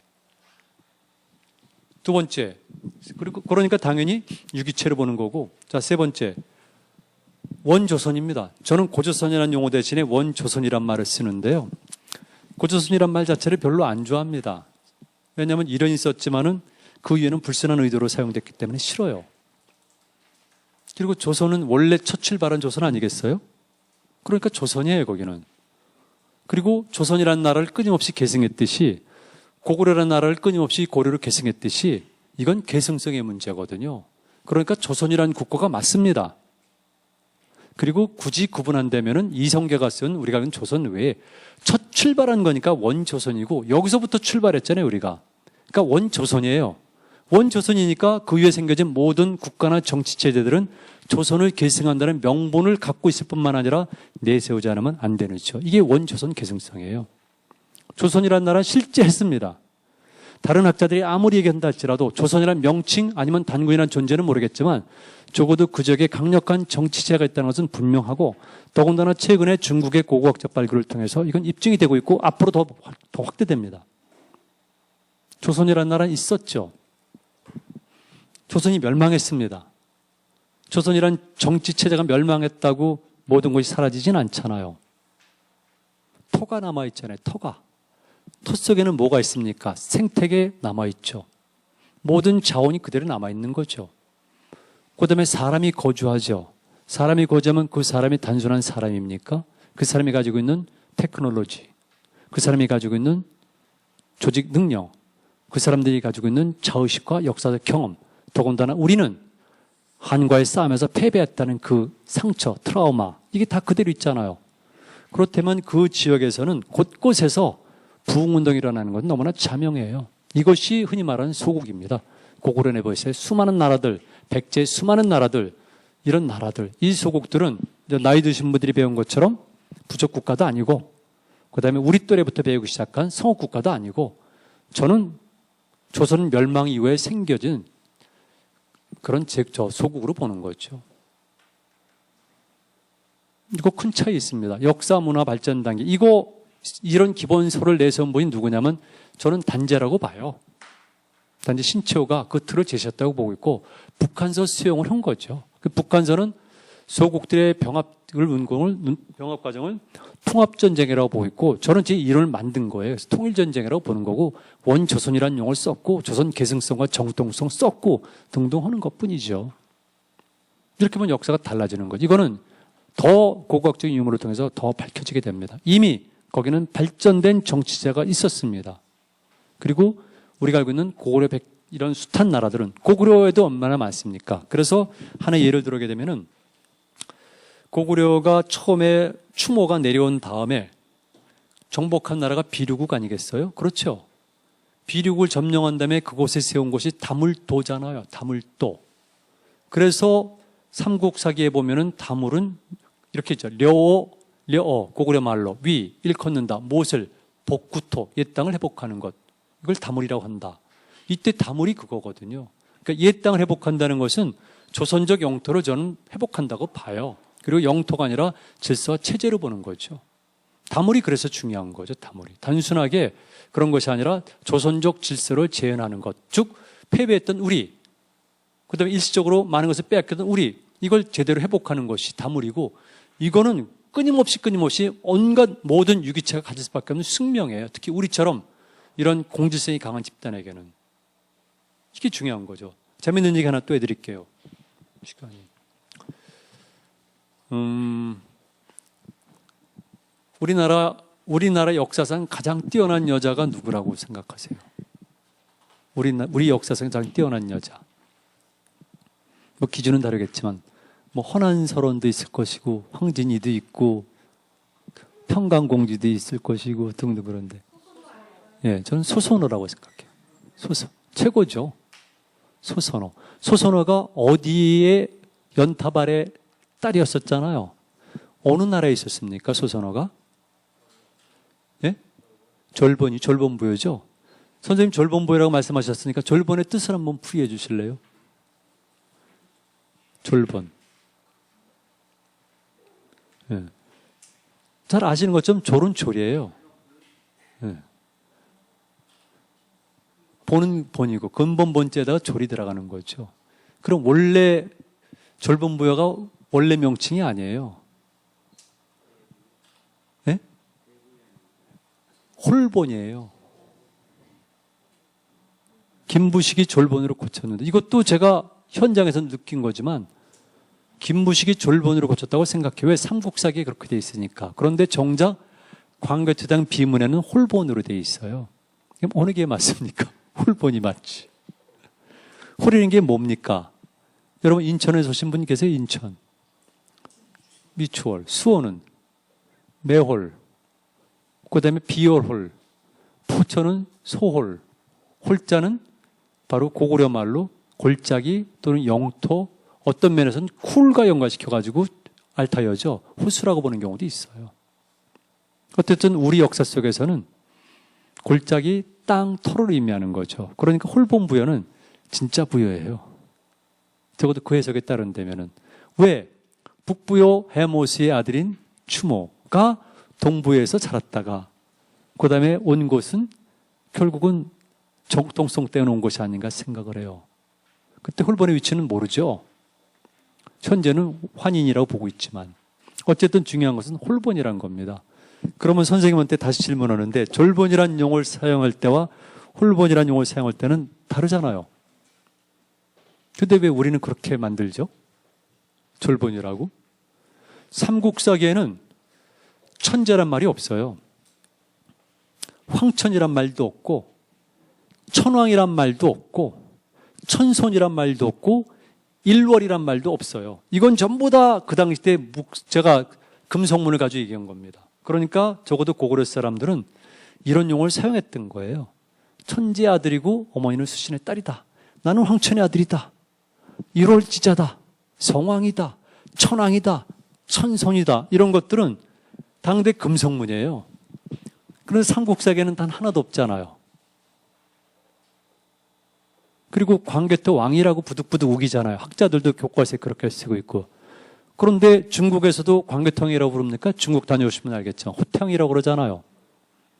그럼 중국이 더 그 양반을 높이 평가하고 있네요. 우리는 왕으로 격화시키고 중국인들은 호탕이라고 그러고 정식 명칭은 국광산 광개토경 호탕한 호태왕. 광개토 태왕이 맞는 거죠. 왕 중의 왕이죠. 그러니까 다른 거거든요. 그러니까 중원 고구려배도 태왕, 동이 매금 뭐 이런 용어가 나오는 거죠. 근데 왜 굳이 삼국사에는 그렇게 자꾸 깎아내릴까? 그 외에도 많이 있지만. 그래서 이게 중요한 거죠. 자, 다음. 이건 고조선의 고인돌인데요. 개연에 있는 거예요. 근데 그냥 다른 말씀 안 드리겠는데 여기서 저는 테크놀로지를 보라는 말씀이에요. 테크놀로지. 이거 기술력이에요. 이게 한번 제가 확실히 말씀드리죠. 그 압록강하고에 보면 박작성이 있는데 그게 이제 중국의 만리장성 종점이라고 얘기하는 거죠. 제가 처음 갔을 때는 아무것도 없었어요. 찍은 사진이 있어요. 그 당시 때 제가 95년대 찍은 사진. 앞에만 조금 있고 다 모조리 새로 만든 겁니다. 그게 동복공정인데 중국은 그래요. 여러분들이 북경 팔달령에 가서 보는 만리장성은 그거 진나라 때 거 아닙니다. 그게 무슨 진나라 때 겁니까? 명나라 때 거지. 지금 진나라 때 성이 전 중국에 어디 있습니까? 단 하나도 없는데 한나라 때 만리장성 흔적이 지금 우리가 말하는 실크로드 지역에 조금 남아있는 것이죠. 나머지는 그 위에 다시 쌓여진 겁니다. 그런데 한국 사람들은 다 팔달령 가서부터 시작해가지고 정말 진나라 때 이렇게 쌓았구나 하고 착각해요. 그리고 무조건 엎어지잖아요. 우리나라 사람들 중국에게. 습관적으로. 아주 못됐어요. 그러니까 여러분 통념을 깨야 돼요. 재밌는 예를 하나 들어볼까요? 1930년대 국내 성지역을 찍은 사진이 있습니다. 국내 성지역. 그때만 해도 유적이 많이 남아 있었어요. 제가 94년도부터 쭉 다녔는데 그때만 하더라도 집안에 가면 시내에 기와편이 널려 있었어요. 그리고 많은 사람들이 와서 유물 사라고 그랬어요. 지금은 없지만 1930년대 그렇다면은 1920년대 10년대에 단재 신채호 선생이 봤던 국내성은 얼마나 대단했을까. 유물들은 많아요. 그렇죠? 그 양반은 본 사람들이에요. 보지도 않은 사람들이 역사 쓴 거죠, 그동안. 여기서. 그리고 그 이전에 이를테면 고려 말부터 조선 초에. 그런데 고려 말부터 조선 초에 그 지역을 본 사람들이 있어요. 이성계를 비롯해서. 그 사람들은 국내성을 보면서 그것을 고구려의 국내성으로 보지 않았어요. 금날의 황성으로 봤지. 그리고 광개토대왕비도 금나라 황제비로 봤어요. 이수강의 지복유설도 그렇게 나와 있고요. 그 이전에 용비어천가도 그렇게 나와 있어요. 그 한학에 뛰어난 사람들이, 한학에 뛰어난 사람들 아니에요, 그 사람들. 근데 그 사람들이 그렇게 얘기를 해요. 그러니까 이게 무서운 거죠, 통념이. 그는 우리나라 지식인들은 좌우를 막론하고 또는 누구를 막론하고 기본적으로 이 외세의 전적성에 꽉 잡혀 있고 자신이 못났다는 컴플렉스에 늘 절어 있어요. 저도 그렇고 여러분도 마찬가지라고 생각해요. 인간은 자유로워야 되거든요. 우리 있는 그대로 봐야 되거든요. 그러니까 중국 전부 다, 중국이라는 게 뭡니까? 그러니까 이거는 화강암이에요. 화강암을 여러분들이 보시는 것처럼 이렇게 다듬어서 짜서 만드는 겁니다. 이게 엄청난 노동력과 기술력이에요. 그냥 합니까? 아니죠. 그걸 제가 말씀드리고 싶은 거죠. 중국은 벽돌 조각이에요. 일본은 나무죠. 그리고 잘 아시겠지만 여러분들이 쭉 알고 있는 중앙아시아, 서아시아 가면 이건 또 다르잖아요. 거기는 거대한 건축물들이 있죠. 문화가 그걸 지향하는 겁니다. 그거 인정해요. 그러나 재질로 볼 때 그들은 사암, 석회암, 대리석 다른 거죠. 우리는 화강암입니다. 그리고 우리는 지향성 자체가 중국이라든가 아니면 그 지역처럼 그렇게 가시적이고 선상적이고 거대한 걸 추구하지 않아요. 그걸 추구하려면 우리가 왜 동쪽으로 옵니까? 서쪽으로나 서남쪽으로 내려가지. 이쪽으로 온 사람들이 다른 거죠. 그러니까 우리의 문화, 건축부터 해가지고 옷부터 시작해가지고 이게 다른 이유가 있는 건데 그게 논리, 로직을 찾아내고 의미를 부여하게 되면 바람직한 거죠. 인류가 지향하는 새로운 문명의 모델이 될 수 있죠. 우리 너무 물질만 추구하지 않았어요? 근데 우리는 좀 다르죠. 다음. 이거 보세요. 이게 만주입니다. 통념을 깨세요. 제가 박사학위 논문을 쓸 때 심사 때 이런 얘기 났습니다. 아니 만주에 무슨 강이 있어서 수군이 있는가. 이거 다 강입니다. 여러분 보시는 거. 만주에는 배가 다닐 수 있는 강이 60여 개예요. 이때 배는 쪽 빨리게 하는 거 아니에요. 여기는 삼림지대고 강이 발달했기 때문에 다른 겁니다. 여기는 사냥꾼의 문화예요. 그리고 채취의 문화고 당연히 여기는 사람들이 거주하는 것이 아니라 곳곳에 점처럼 박혀 있는 거고요. 직접 지배하는 것이 아니라 간접 지배하거나 그냥 영향권에 들어가는 것뿐이에요. 이게 고구려의 체제인 거죠. 그건 백제나 신라랑 다른 거고 중국이나 몽골 지역이나 같은 체제죠. 다른 건데 이거 차이점 모르는 거죠. 숲의 문화예요. 강. 통념을 깨겠습니다. 또 하나 제가. 무슨 산이죠? 백두산이죠. 백두산에는 연못이 하나 있잖아요. 천지. 그 일본 저기 중국말입니다. 천지는. 우리 원래 천지라고 안 그랬어요. 용왕담 또는 달문이죠. 달이란 건 뭡니까? 아사달, 금미달부터 해가지고 달구벌부터 해가지고 타르게오노, 알타이어 산이란 뜻이에요. 언덕이란 뜻. 자, 그렇게 해서 출발합니다. 압록강, 두만강은 천지물이 아닙니다. 송화강입니다. 갑니다. 북류 송화강. 논강이 내려서 만나가지고 갑니다. 동쪽으로. 이게 동류송화강 제1송화강이에요. 중간에서 하얼빈 거칩니다. 하얼빈이란 말 자체가 항구도시란 뜻이에요. 갑니다. 가다가 쭉 가다가 여기서 강을 만납니다. 또 북상한 강. 이 강 무슨 강인지 아세요? 이게 바로 모란강입니다. 목단강. 여기가 바로 상경 용천부입니다. 발의 상경성입니다. 경박호죠. 까만 점이. 거기서 온 물이 흔히 말하는 모란강입니다. 모란강을 무단장이라고 억지로 가르치려는 사람도 전 이상하다고 생각해요. 제 입장에서는. 굳이 중국말 발음해야 되나요? 무단장. 만주는 다릅니다. 만주는 우리식으로 발음해도 돼요. 그리고 목단강인데 목단강이 아니라 원래 정확한 명칭은 모란강이죠. 원래 우리말로. 강을 만납니다. 만나가지고 쭉 가다가 여기서 또 강을 만나요. 이 강이 뭡니까? 여기서는 흑룡강이죠. 바로 그렇습니다. 흑룡강. 아무루, 검은 물이라는 뜻의 아무루, 흑룡강을 만나게 되는 거죠. 끝난 게 아니죠. 쭉 가다가 또 강을 만납니다. 이렇게. 또 강을. 그 강이 무슨 강이냐면 바로 이 강. 흥겨우거든요. 이게 바로 우스리스크예요. 발해의 솔빈부. 지금 우스리스크 시내가 있는 곳. 옛날 독립군들이 활동하던 우스리스크. 이 우스리강을 만나는 곳이 바로 유명한 하바로브스크. 이 주변 지역이 옛날에 장덕진 씨가 추진했던 상강평원. 그래서 쭉 북상하다 보면 이 지도 아니고 좀 이따 보여드리겠지만 그 지도를 보게 되면 이 물이 어디로 가냐면 타타르 옆 제일 북쪽 오츠크의 사이로 빠져나가요. 그러니까 제 이론에 따르게 되면 백두산록에 있는 사람과 오츠크의 그쪽에 있는 사람과는 동일한 물류망 속에 있는 거예요. 왜? 오대산 우통수와 김포 사람이 만나는 것처럼. 직접 만나지는 않지만 그들은 공동 생존 구조거든요. 실크로도 마찬가지예요. 콘스탄티노플부터 시작해가지고 지금 서안 그리고 경주 나라까지는 서로 만나지 않습니다. 어떻게 만나요? 그러나 하나의 문화권이고 하나의 물류망이거든요. 이런 거는 다른 데서 연수육로 시스템이라는 용어로도 얼마든지 표현 가능해요. 지략 용어지만. 우리나라에는 없지만.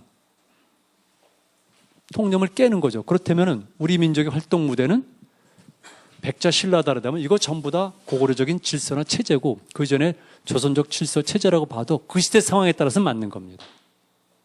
당연히 이 동아시 중에 있는 모든 나라들은 해륙 국가이면서 해륙 정책을 취해야 되고 당연히 모든 중요한 수도나 도시들은 무슨 도시? 항구 도시가 돼야 되는 거죠. 그렇잖아요. 항구가 아니면 어떻게 교통이 됩니까? 그래서 국내성처럼 내륙에 있는 내륙 항구 도시, 바닷가에 있는 포구, 즉 해양 도시, 그리고 서울이나 아니면 부여나 아니면 평양처럼 강과 바다가 만나는 접점에 있는 강해 도시. 이것도 제가 만든 용어예요. 유기적 시스템 속에서. 그러니까 대부분의 도시들은 다 항구 도시예요. 수도 말 것도 없이. 그러니까 얼마나 중요하겠습니까? 이거 하나만 보더라도 야, 우리 만날 수 없어요. 그러나 고구려적인 체제 속에 있는 겁니다. 이거 이상한 거 아니에요. 몽골 제국도 마찬가지고요. 청도 마찬가지고 중국에 있는 많은 왕조들도 다 그랬고 다 이런 체제지 우리가 생각하는 것처럼 직접 지배하는 거 아닙니다. 제국이라는 게 그런 거 아니겠어요? 그리고 가보시면 알겠지. 이런 자연환경은 당연히 그럴 수밖에 없는 겁니다. 당연히 넘어가죠. 뱀니다. 이건 넘어갈게요. 비복리 건데 8,000년 전의 것이죠. 해양문화 발달한 증거들. 이거는 재밌을 것 같아요. 이거가 어디냐면 반구대 벽화예요. 안각한데 요즘 문제되고 있죠. 고래, 사람, 저 배를 보세요. 그 다음 이건 안각화요.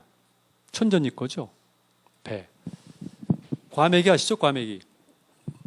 과메기는 포항이죠. 포항 아닙니다. 원래는 울진입니다. 원래가. 신중 동국 여지승남에 나옵니다. 울진. 그런데 과메기랑 비슷한 또 하나의 생선 있잖아요. 그런 방식으로 만든 생선. 과메기처럼 꾸덕꾸덕하게 반건조 상태로 만든 거. 피대기 말고. 황태. 황태가 어디서, 이런 것들이 어디서 오냐면은 연해주 지역에서 오는 거예요. 연해주. 제가 말씀드린 것은 연해주가 우리의 성을 무대했다는 걸 말씀드린 거예요. 연해주 지역. 그 지역에 하면 지금도 마찬가지인데 물고기 잡아가지고 그냥 말리는 겁니다. 꿰가지고. 그럼 지가 알아서 변하는 거예요. 왔다 갔다. 그리고 거기 춥잖아요. 그죠? 이거죠. 그래서 그림에도 나오고 지금도 거기서 그렇게 건조하고 있는 거죠. 왜? 제가 드린 말씀은 이 흑룡강을 타서 위에서부터 내려오는 루트도 있지만 연해주 남부 지역에서도 출발하게 되면은 동해안을 타고 내려오는 것이 어디까지 오냐면 지금 울산까지 내려오는 거예요. 겨울에는 해류가. 그리고 그 위에는 북상하는 거죠. 원산까지. 왔다 갔다 하는 거죠. 그래서 그 물길을 타고 그쪽에 있는 사람들이 내려오는 겁니다. 그래서 동해안 문화권은 이렇게 연결되는 거예요. 그래서 백두대간에 보면 예전부터 지금 우리가 캐나다 뭐 이래가지고 통나무집을 짓지만 그거 원래 통나무집 캐나다 거 필요 없어요. 그냥 원래 만주 고구려 땅 만주로 해가지고 저 바이칼로 해가지고 시베리아 다 있는 나무예요. 그거 캐나다에 있는 거지만 이런 양식이 백두대간으로부터 해가지고 울릉도까지 있는 거잖아요. 그에 많은 것들이.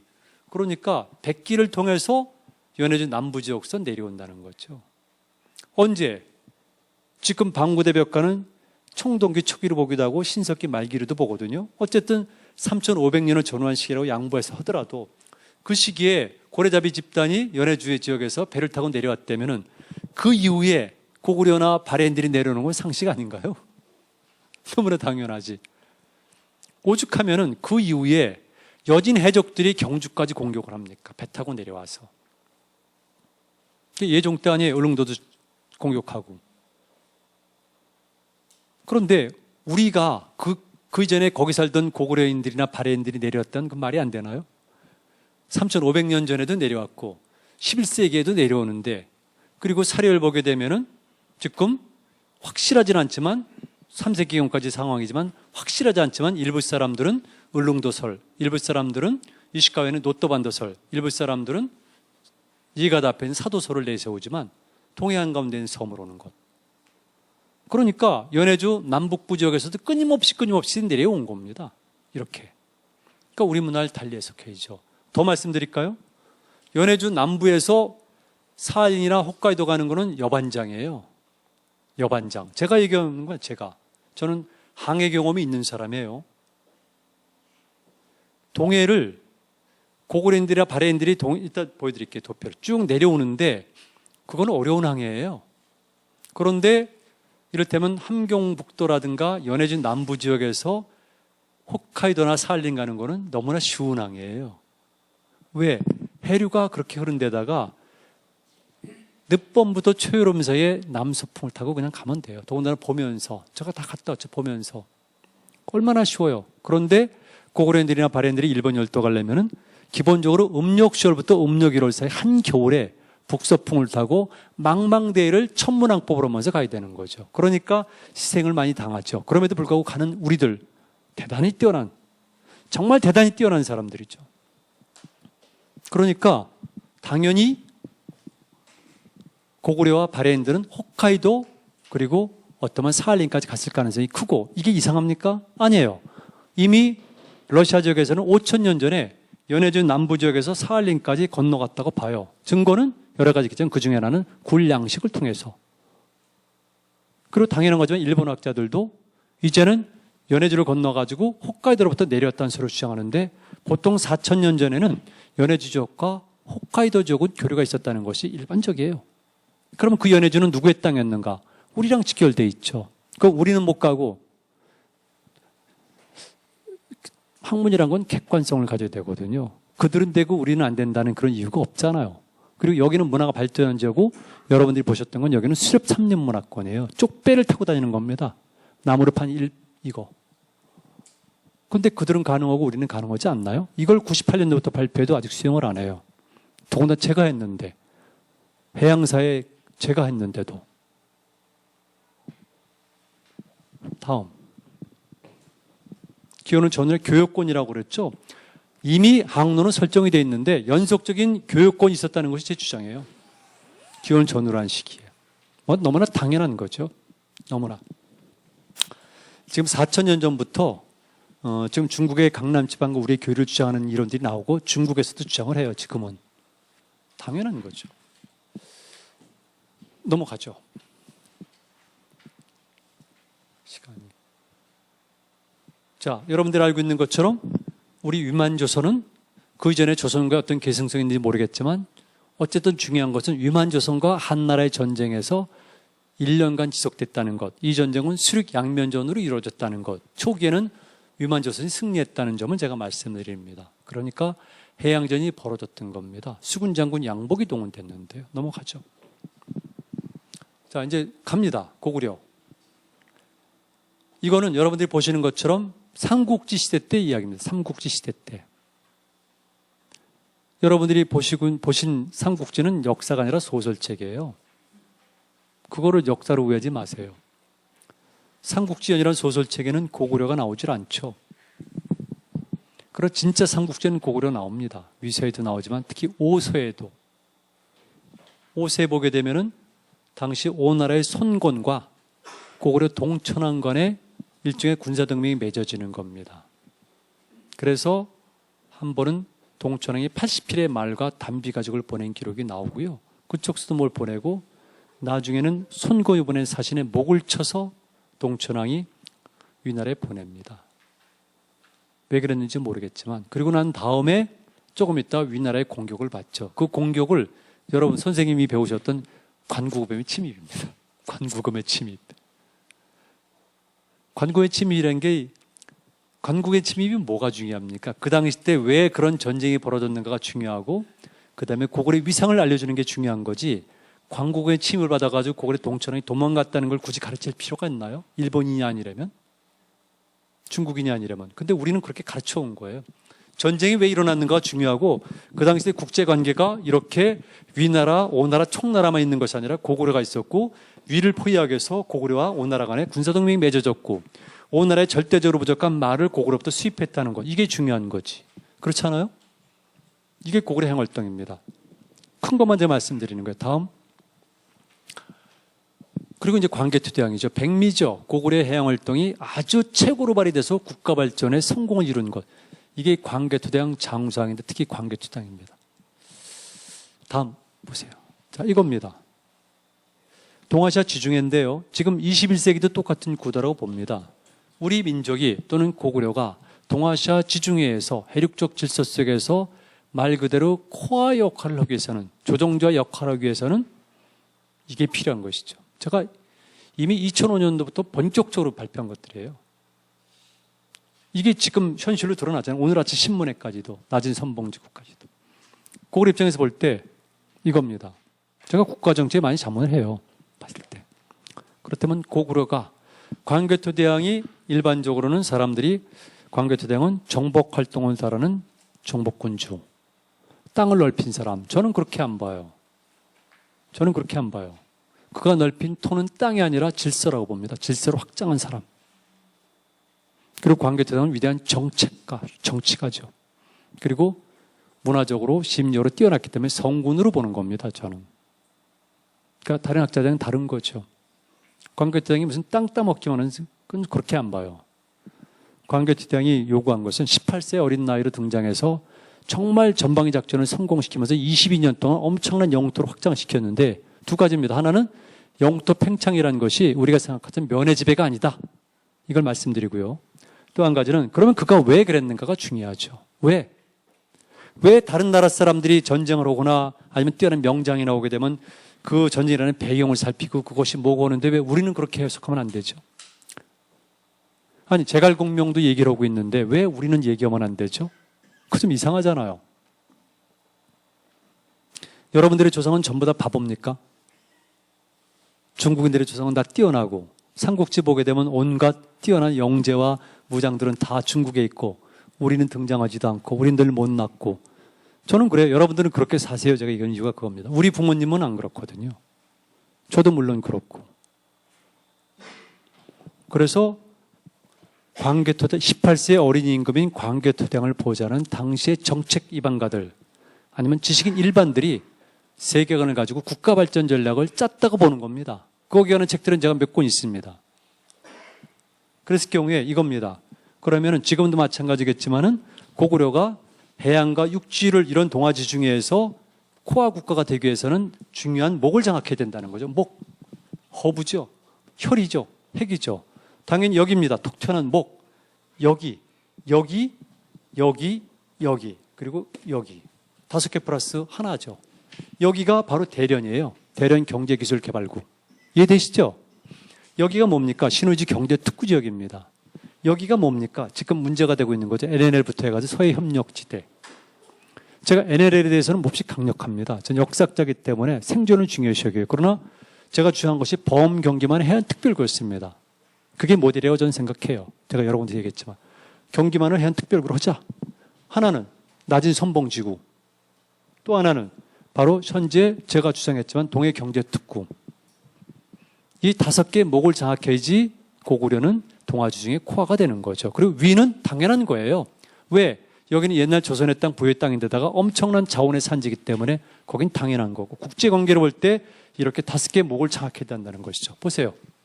하나, 둘, 셋, 넷, 다섯. 지금용어로 말하면 대련경제기술개발구, 신의주경제특구, 비단섬 경제특구, 그 다음에 서해협력지대, 제용어로 말하면 범경기만 해안특별구, 낮은선봉지구. 낮은선봉지구 뭡니까? 여기는 핫산, 그 다음에 중국의 훈춘, 창치투 전략, 그리고 동해경제특구. 그래서 제가 2003년도 동북공정이 일어났을 때 제가 발표한 거잖아요. 역사전쟁이라는 책의 저자가 저잖아요.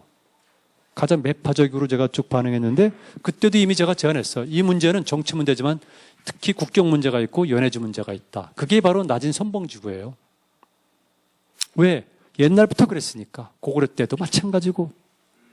러일 전쟁 때도 러시아가 그리로 진출해서 태평양으로 갔고, 러시아 진출을 막기 위해서 영국이 일본을 동원해서 이걸 방어 전략을 취한 것이 러일 전쟁이고, 그리고 그 이후에 똑같이 일본이 두만강 경량론을 내세워서 만주로 진출한 교도보를 삼았고, 6.25도 똑같고, 지금도 마찬가지고, 여기를 중국이 지금 내려오는 겁니다. 당연히 중국의 동해 진출을 막기 위해서는 러시아, 일본, 그리고 남한, 미국의 협력이 필요하고 이유가 있는 거죠. 이겁니다. 다음. 바다죠. 그래서 광개토, 다음. 시간이 없기 때문에. 그래서 광개토의 작전을 보니까 해양과 연관됐기 때문에 제가 간단히 말씀드리면은,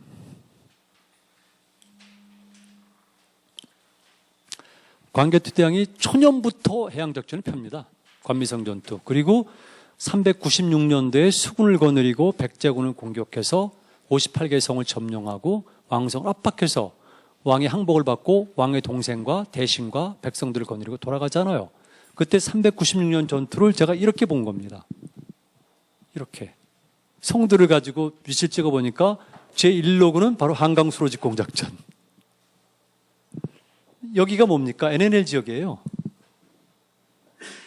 두 번째가 여기가 어디입니까? 이 섬이 영종도잖아요. 그러니까 인천 상륙작전을 처음 성공시킨 사람은 광개토 태왕이에요. 사실은. 왜? 점령한 성이 미추성 아니에요? 미추성. 비문에 딱 돌아가면 맨 위쪽에 미추성 나오죠. 미추홀. 뭐 비성, 김포의 하성 등등. 그래서 영종도, 월미도, 주안, 문학산성이 바로 미추성이에요. 문학경기장에 있는. 그리고 철마산성 넘게 되면은 계양산에 있는 부평, 그리고 그 다음에 신월동, 목동, 영등포로 나가는 거죠. 이거는 한강 수로직공작전이니까 이를테면은 그 이후에 1866년도에 병인 양녀처럼 프랑스 함대가 쳐들어간 것과 똑같은 거죠. 목동 치고 양화교까지 갔잖아요. 그런데 광개토 대왕은 직공을 해가지고 지금 풍라까지 간 거죠. 아니면 하남시까지 갔거나. 그리고 제3노군이 남양반도 상륙작전, 핵이죠. 여기를 신라가 차지했기 때문에 삼국통일을 이룩할 수가 있었던 거거든요. 화성시죠. 남양반도 상륙작전, 이게 바로 그거예요. 그러니까 고구려는 해양활동을 활발했고, 광개토 대왕은 이렇게 동아시아의 해륙적 성격을 띄우고 해륙국가론을 완성시키기 위해서 취한 정책이 해륙정책이고, 그러다 보니까 작전도 해군과 그 다음에 육군, 즉 보, 기, 수군을 동시에 거느린 입체작전을 펼친 거죠. 이게 성공한 거죠. 다음. 그래가지고 그 뒤에 장수왕 때 완성이 되지만 이런 구도가 되는 겁니다. 지금도 마찬가지인데요. 중국, 통일 중국이 분단된 남북을 대상으로 하는 외교가 등거리 외교입니다. 그 당시 때는 반대로 중국 지역이 분단. 광개토 대왕 때는 56국, 장수왕 때는 436년을 기점으로 해가지고 북위로 통일, 남조 정권도 계속 나오고, 고구려는 여기까지 장악했기 때문에 전성기에는 현재 어딥니까? 일부 사람은 당진까지 보자면 평택선이에요. 수원, 평택 다 고구려 땅입니다. 그 다음에 어딥니까? 충주 거쳐가지고 청성 거쳐서 지금 과메기로 유명한 포항의 외곽 흥해까지가 고구려 영토입니다. 전성기 때. 그러니까 그 입장에서 볼 때 당연한 거겠지만은 남북 동시 등고리계를 고구려가 추진하는 겁니다. 물류망과 교통망을 장악했기 때문에. 이게 이 성공이죠. 정치적으로 갑니다. 조금 이따 나오겠지만 일본 열도도. 신라 장군 김이사부가 있잖아요. 512년에. 신라 장군 김이사부가 우상국을 복속시킨 거는 다른 거 아니에요. 제가 오래전부터 발표한 지론입니다. 최근에 누가 그걸 그대로 발표하던데 몹시 잘하는 사람이. 기본입니다. 왜냐하면 신라가 북상한 것은 단순하게 영토가 아니라 고구려 남진을 저지한 것이고, 또 한 가지는 고구려는 현재 동해 삼척시까지 내려와야지 을릉도와 독도를 바라보면서 일본 열도로 항해할 수가 있습니다. 이거는 항해자들만이 가질 수밖에 없는 생각입니다. 망망대해의 유일한 것이 을릉도 독도입니다. 오죽하면은 바로 근대에도 그렇겠습니까? 그래서 을릉도와 독도, 특히 을릉도를 놓고 러시아, 그 다음에 일본, 영국 마찬가지로, 그리고 우리가 치열하게 갈등을 벌인 이유가 그런 거죠. 그 시대에 말할 것도 없어요. 항해를 내면은 이 섬까지 내려와가지고 을릉도 독도를 바라보면서 그 권을 통해가지고 일본에 도착하는 겁니다. 그러니까 중요하죠. 이게 단순한 게 아니에요. 그래서 김이사부가 해륙 정책을 쓴 겁니다. 그래서 20대 초반에 삼척 지역, 구성국 복서, 그 다음에 김해, 그리고 충주, 그리고 서울 지역, 마지막에 당항서 화성시 지역 80대 때까지, 70대 중반까지. 이게 바로 김이사부입니다. 그래서 바로 고구려는 해양 활동을 통해 가지고 이렇게 남북 동시 등고리와 함께 백제가 북위와 교섭하는 걸 차단하고, 그리고 일본 열도로 항해를 하죠. 그 다음, 자, 항로입니다. 이렇게 고구려 항로입니다. 그래서 전성기 때 보세요. 보이시죠? 고구려 장수왕 때는 439년에는 800필의 말을 당시 남경에다 보내는 거죠. 그 당시 지금의 남경으로 배에 실어서. 이건 팩트입니다. 중국 세례에 나오는 것. 800필의 말, 이건 상상할 수 없어요. 실험을 했어요. 바이킹의 그 롱십을 가지고 군마 44명의 말 2필 군사. 800필의 말을 실은 대선단이 이항로를 통해 가지고 내려간 겁니다. 그러면 고구려 해양 능력을 알 수가 있는 거죠. 이 말은 어디서? 말은 당연히 고구려 자체 내고 특히 이 지역에서 많이 구하죠. 사죠. 특히 이 지역에서는 철을 팔아가지고 말을 사가지고 끌어와서 중개무역하는 거죠. 고구려가. 참고해서 말씀드리면요, 고구려가 발전한 데는 여러 가지 이유가 있습니다. 탁월한 지정학적 위치도 있고, 근데 고구려 사람들이 가진 강한 자의식과 독특한 성격과 능력이 있어요. 그건 시간 없어서 넘어갑니다. 또 하나는 자원이에요. 전 근대 사회, 고대 사회에서 가장 중요한 자원은 철입니다. 철은 오늘날의 석유랑 같습니다. 당시 동아시아 최고의 철 생산지는 쉽게 말씀드리면 안시성 부근 지역입니다. 안산시 아시죠? 나이 드신 분. 안산제철소는 안산시. 일본이 만든 도시. 당대 최고의 철 생산지가 거기입니다. 그러니까 광개토당이나 고구려인들이 요동지방을 장악한 것은 옛날 조선의 땅인 탓도 있지만 발로 에너지 자원지를 확보한 것이죠. 그래서 고구려가 강력해지는 겁니다. 추상적으로 보면 안 됩니다.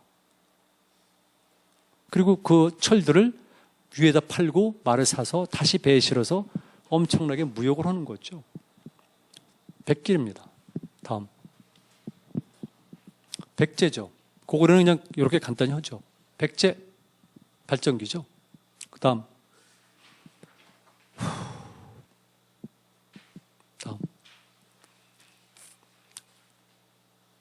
발전기입니다. 그러니까 근초강이 아니라 이미 웅진으로 갔을 때 항로입니다. 다음. 신라입니다. 보이죠? 이렇게 항로가. 주로 어디입니까? 현재 시마네현, 돛도리현, 그리고 후쿠이현의 일부로 들어가고. 신라도 일찍부터 일본의 야마토에 갑니다. 왜? 이번에 다큐멘터리 만들어져요. 지금 촬영하고 있어요. 가장 접근이 좋습니다. 바다만 건너면은 돛도리나 이즈모에 도착한다면은 그대로 연안항에 통해 가지고 저기 스루가라는 데로 들어가요. 그러면 지금 딱 2시간밖에 안 걸려요. 지금은 비와 통해 가지고 나라까지. 그러니까 백제인들은 셋도내를 거쳐 가지고 가니까 힘듭니다. 가야도 그렇고. 그런데 오히려 신라인들은 가깝고 고구려도 늘 스루가에 도착합니다. 발해인들도 여러 번 도착해요. 발해인들이 고구려 도착할 때 최종 항구는 스루가입니다. 그래서 노떠반 들어가서 거기서 바다를 뜨죠. 스루가 중요합니다. 신라, 가야, 고구려, 발해 모든 관련성이 있는 곳. 다음. 도대체 삼국사를 보게 되면은 신라가 공격받은 것만 나와요. 그런 법이 어디가 있습니까? 당연히 신라인들이 바다를 진출하죠. 제가 신라의 경주를 해양도시라고 논문을 발표했어요. 아주 치밀하게 분석하죠. 신라는 항구도시입니다. 그러니까 일반적인 통념을 깬 건데 일반적으로는 내륙에 위치한 산간 분지도시죠. 그러니까 신라는 발전이 늦었다는 논리인데 제 이론에 따르면 거기는 항구도시예요. 왜냐하면 형산강을 통해서 영일만으로 빠져나가고 토암산서 이렇게 내려다보면 간포, 신의 포구라는 간포가 있고 그 다음에 울산으로 가면 빠져나가는 거죠. 오히려 적의 공격을 방어하기 좋죠. 그럼에도 불구하고 외인 외병들이 침입했고 나중에는 여진 해적들이 침입하는 겁니다. 바닷가에 있기 때문에. 그렇게 안으로 들어와도. 똑같아요. 미케네도. 제가 미케네 다 가봤어요. 다 가본 겁니다. 그 유명한 정화의 원종대의 배를 만든 양주는 300km 내륙에 있어요. 함부르크는 바다에서 110km 들어가 있어요. 쿠알라룸푸르 40km 들어가 있어요. 아테네 24km 들어가 있어요. 이게 당연한 거예요. 모르고들 얘기를 했을 뿐이지 아니라고. 그러나 다른 지역과 비교해 보면은 당연히 도시는 바닷가에 있는 것이 아니라 안으로 들어가는 데 있는 겁니다. 항구 당연하죠. 자, 이거는 다시 보는 건데요. 자, 직접 통치, 간접 통치, 영향권. 여기 살았던 종족들 이렇습니다. 다음. 또 다음. 안 되겠다. 다시 백하세요. 여기는 없구나. 여러분들에게 특별히 말씀드리고 싶은 거는 이 지역에 살았던 우리가 말하는 종족들 있잖아요. 거란계 종족들, 선비계 종족들, 말갈계 종족들이 많이 있잖아요. 그런데 선비계 종족과 거란계 종족은 우리랑 언어가 같습니다. 풍습도 같습니다. 이건 교차 비교 여러분 나와요. 그 도표가 있는데 여긴 없네요. 여긴 해양만 뽑았으니까. 다만 말갈계가 좀 다르죠. 그러나 생활 공동체예요. 이런 관점에서 보면은 우리가 언어가 달라도 하나의 질서가 체제인데 유사한 거예요. 말이 통한다고 되어 있는데 중국 사료에 제가 교차 비교를 했어요. 이렇게. 도표가 있습니다.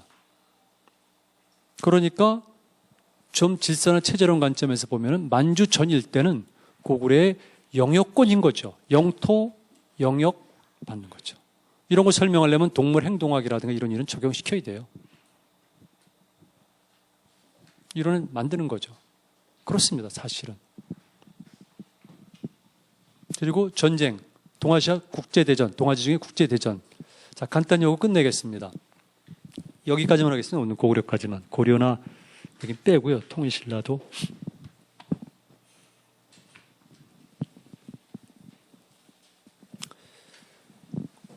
동북공정에서 이런 게 나옵니다. 순나라와 고구려, 당나라와 고구려 간에 벌어진 전쟁은 국내 전쟁이다. 그리고 일부 학자들이 통일전쟁이라고 주장했어요. 그래서 제가 첫 세미나에서 이렇게 얘기했죠. 그렇다면은 과거 수나라와 당나라과 마찬가지로 그 논리라면은 북한에 유고가 발생했을 경우에 중국이 영향력을 끼치겠다는 것이냐 제가 질문했어요. 제 말 이해하시죠? 그런데 국내 학자들이 이 전쟁을 국제대전이라는 용어를 안 썼던 거예요. 제가 93년대 박사학위 논문 쓸 때 마지막 장이 바로 이겁니다. 동아지중해 국제대전. 이 전쟁은 일방적으로 수나라에서 공격받은 것이 아니라 400년 만에 중국 지역을 통일한 선비적의 수나라와 동방에 있던 고구려가 국제질서의 재편을 놓고 벌어진 국제대전이라고 제가 쓴 겁니다. 이 전쟁에는 동아시아의 종주권과 무역권을 놓고 벌어진 쟁탈전이고 이 전쟁에는 동아시아의 모든 국가와 종족들이 직접 간접으로 참여한 전쟁이다. 간접은 실크로드 역할에서 포함하는 겁니다. 이 전쟁은 고구려의 선공으로 시작돼서 마지막 671년에 안희성이 항복할 때까지 70년간 벌어진 70년 전쟁이다. 이거를 제가 박사학위 논문에 썼고요. 제가 얼마나 발표했고 얼마나 다큐멘터리가 만들어졌겠습니까? 역사 스페셜에서도. 그런데 국내 학자들이 전혀 안 써요. 저는 이 전쟁은 동아시아 국제대전이라는 거죠. 질서의 대결이지 우리가 일방적으로 맞은 게 아니라는 것이 제 논리거든요. 그런데 동북공정에서 그렇게 주장하니까 화급하게 그걸 썼죠. 그래서 70년 전쟁, 지금도 국제대전, 세계대전 용어가 그래서 쓰여지는 거죠. 처음엔 제 용어 이름 쓰다가 지금은 안 해요.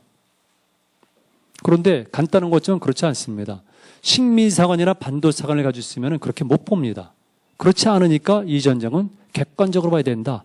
동아시아 세계를 놓고 벌어진 전쟁이다. 이렇게 되는 거죠. 전쟁이 어떻게 일방적으로 남에서 얻어맞는 겁니까? 양쪽이 운명을 걸고 싸움하는 건데. 실제로 제가 다 분석해냈죠.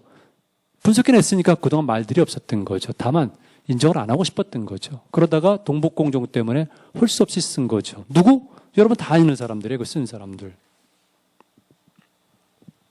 그래서 역사를 긍정적으로 보는 사람과 아니면 그렇지 않은 차이점이 있는 거죠. 이 구도입니다. 이렇게. 다 넘어가죠. 이 전쟁은 그래서 당연한 거겠지만 이 지역 자체가 동아시아 지중해이기 때문에 해륙적 성격을 띄우기 때문에 전쟁도 당연하지만 수륙양면전, 즉 해륙양면전으로 이루어진 거예요. 육군만 생각하시면 곤란해요. 이건 수군만 다른 겁니다. 특히 요동성에서 수양제 친정군이 막 잡혀있을 때 그때 수양제가 우중문이 이끄는 30만의 별동대를 파견한 겁니다. 북쪽으로 돌아가지고 내려오는 거죠. 그리고 또 하나가 있습니다. 레화가 이끄는 수군이 황해 북부를 횡단해서 대동강 상륙작전을 성공시킨 겁니다. 그래가지고 평양성 60리 밖까지 갑니다. 우리 윤작전에 걸려든 거죠. 그랬다가 거기 있었던 고건무 장군에게 완전히 괴멸당해서 해법까지 돌아가서 진을 쳤다는 것이 사료에 나옵니다. 그러니까 우중문의 30만 별동대는 모든 보급이 끊겨진 거죠. 고구려 작전에 걸려든 거죠. 그래서 퇴각할 때 이미 하여튼 함정에 걸려서 30만 중에서 2,700여 명만이 살아갔다고 수서와 자치통감에 기록이 되어 있는 거죠. 그때 바로 수군작전입니다. 레오가 이끈 수군작전. 방어한 사람이 교과서에는 건무로 되어 있지만 진짜 이름은 고건무죠. 왜? 고구려 영량왕의 동생이었었고 그 이후에 영유왕이 되었다가 연개소문에 시해당했으니까 당연히 고건무 장군이죠. 근데 선생님 건무 장군을 배우셨잖아요. 그럼 이상하지 않아요? 우리나라는? 그러니까 이사부도 마찬가지로 건무도 그렇고 전부 다 성이 씨, 이차전도 성이 씨, 건무도 성이 건씨. 이상하잖아요. 정말 냉정히 비판해야 돼요. 그 사료를 쓴 사람과 함께 아직까지 그걸 답습하는 역사학자들을 비판해야 돼요. 그런 의식이 없으면 어떻게 해요? 그리고 더 재밌는 사실이 있어요. 그 고건무 장군과 그다음에 영량왕의 매제가 누군지 아세요? 그 탁월한 두 임금의 누이 동생이 누군지 아세요? 평강공주예요.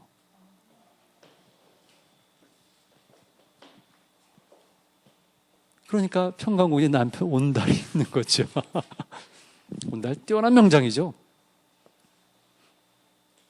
온달을 이렇게 바보처럼 희화시켜야겠습니까, 우리가?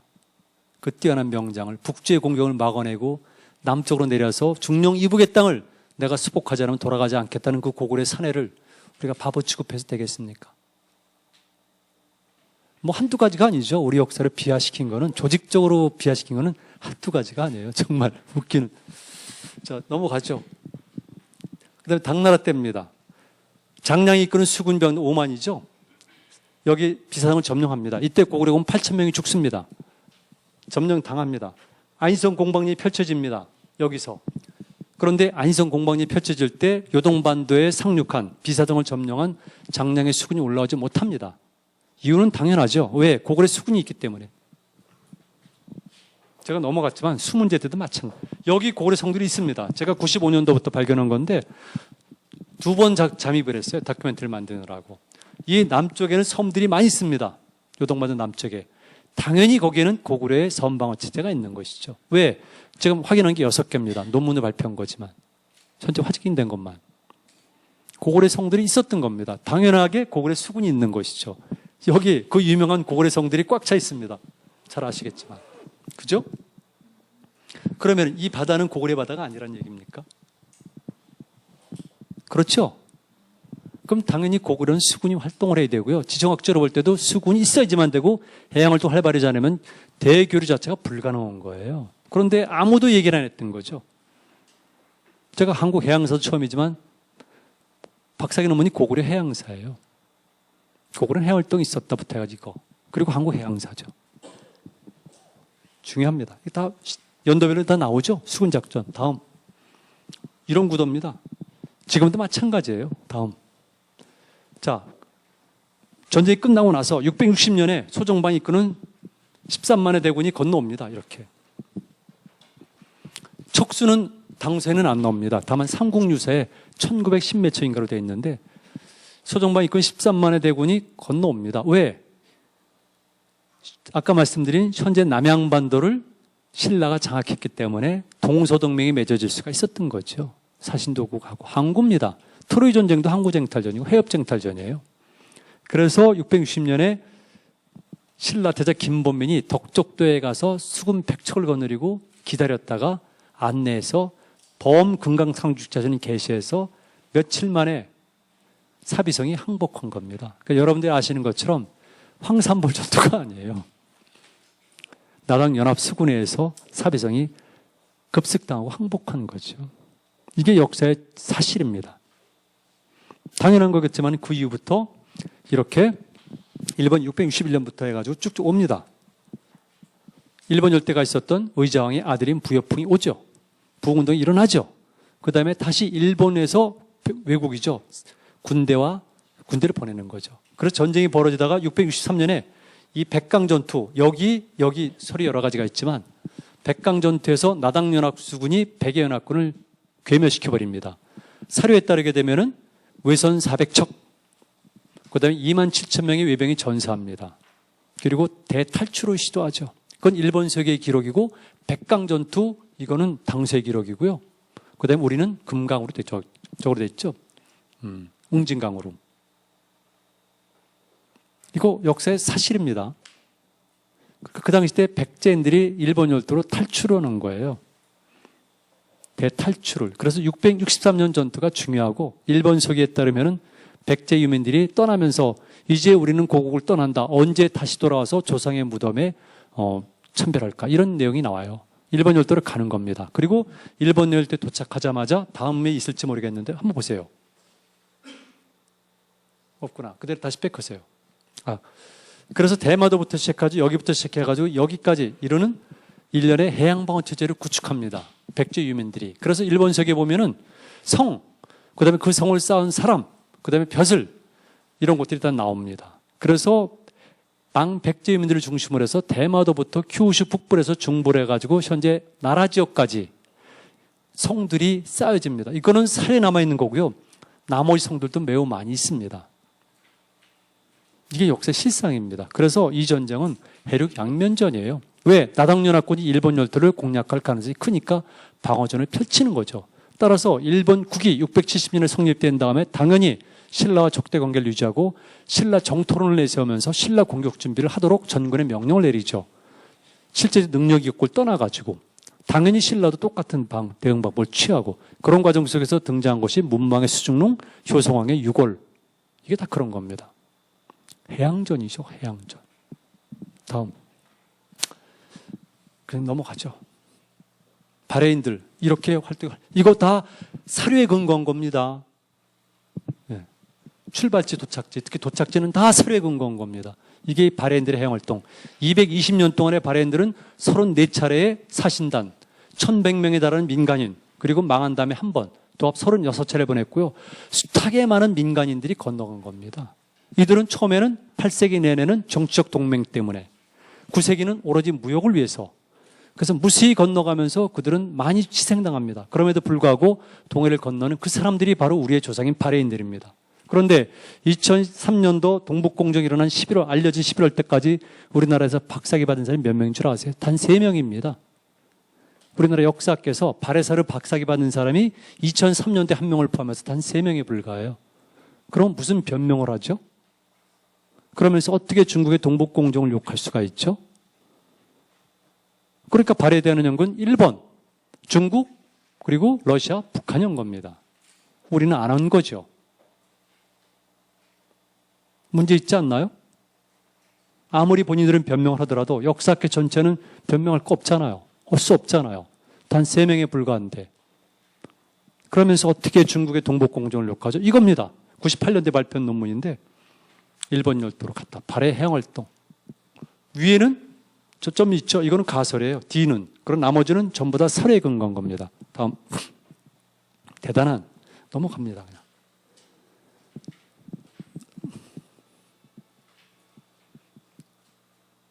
장보고. 뭐 뻔한 거니까 넘어가죠. 넘어갑니다. 그래서 계속 넘겨주세요. 고려시대 때 마지막입니다. 고려. 고려, 여러분들이 아는 나라 그렇게 고려 웃기는 나라 아닙니다. 잘 몰라서 그렇지. 철저하게 동시 등고래기를 추진했던 나라입니다. 북쪽에는 어디입니까? 오늘날의 북경을 중심으로 한 거란적이 있었던 요 나라. 요 나라 멸망한 데는 금나라. 남쪽에는 도망간 송나라. 이랬을 경우에 남북국을 대상으로 해서 동시 등고래기를 늘 추진했던 나라가 고려입니다. 왜? 해양 능력이 있었기 때문에. 심지어는 김부식이도 당시 송황제의 취임식에 수도를 입경하지 못합니다. 거부하는 거죠. 의심을 받기 때문에. 송나라에서는 꾸준히 고려를 하여금 군사를 동원을 요청하지만 고려는 거절하는 거죠. 실제로 그렇습니다. 그리고 고려 사신들이 오는 것을 싫어합니다. 우리나라 지식인들이 가장 좋아하는 송나라의 문인이 있어요. 여러분들도 좋아하실 거예요. 누굽니까? 소동파죠. 소동파는 가장 반고려적인 인물입니다. 그 당시 철종에게 여러 번 상주를 올립니다. 고려 사신의 문제점에 관해서. 그들이 어떤 일을 했다부터 시작해가지고 가장 중요한 것은 산천을 그린다부터 해가지고 간첩으로 의심을 하는 거죠. 우린 그런 사실을 모르고 소동파를 무조건 좋아합니다. 소동파의 능력은 우리가 찬양하겠지만 역사도 알아야 되는 것 아닙니까? 그래서 고려는 여러분이 생각하는 것처럼 송나라에 종속된 나라가 아니라는 것은 확실합니다. 그리고 무역이 매우 발달한 것이죠. 항로 때문에. 그래서 당시 개경에는 말 그대로 마팔국, 인도죠. 교지국, 베트남이죠. 샴국, 삼라고국, 태국이죠. 이런 여러 나라들의 객관이 오늘날의 개경에 있었던 겁니다. 무역이 매우 활발했던 나라죠. 전적으로 해양활동 능력이라 볼 수가 있어요. 그리고 조선술도 매우 뛰어났고 아시는 것처럼 여몽연합군이 출발할 때 4개월 반 만에 900척이라는 전선을 만들어낸 것은 바로 고려입니다. 온 나라가 아니고. 그래서 일부에서는 당시 전쟁을 일으킨 것은 고려가 가지고 있는 능력, 국력, 특히 해양력을 소진시키기 위해서 일본 정보를 추진했다는 설이 나올 정도로 고려 해양 능력은 뛰어났던 것이죠. 이것이 역사의 사실입니다. 다만 조선제에 이르러서 문제가 됐던 것이죠. 자, 9시입니다. 이 장 제 강의를 마치겠습니다. 고맙습니다.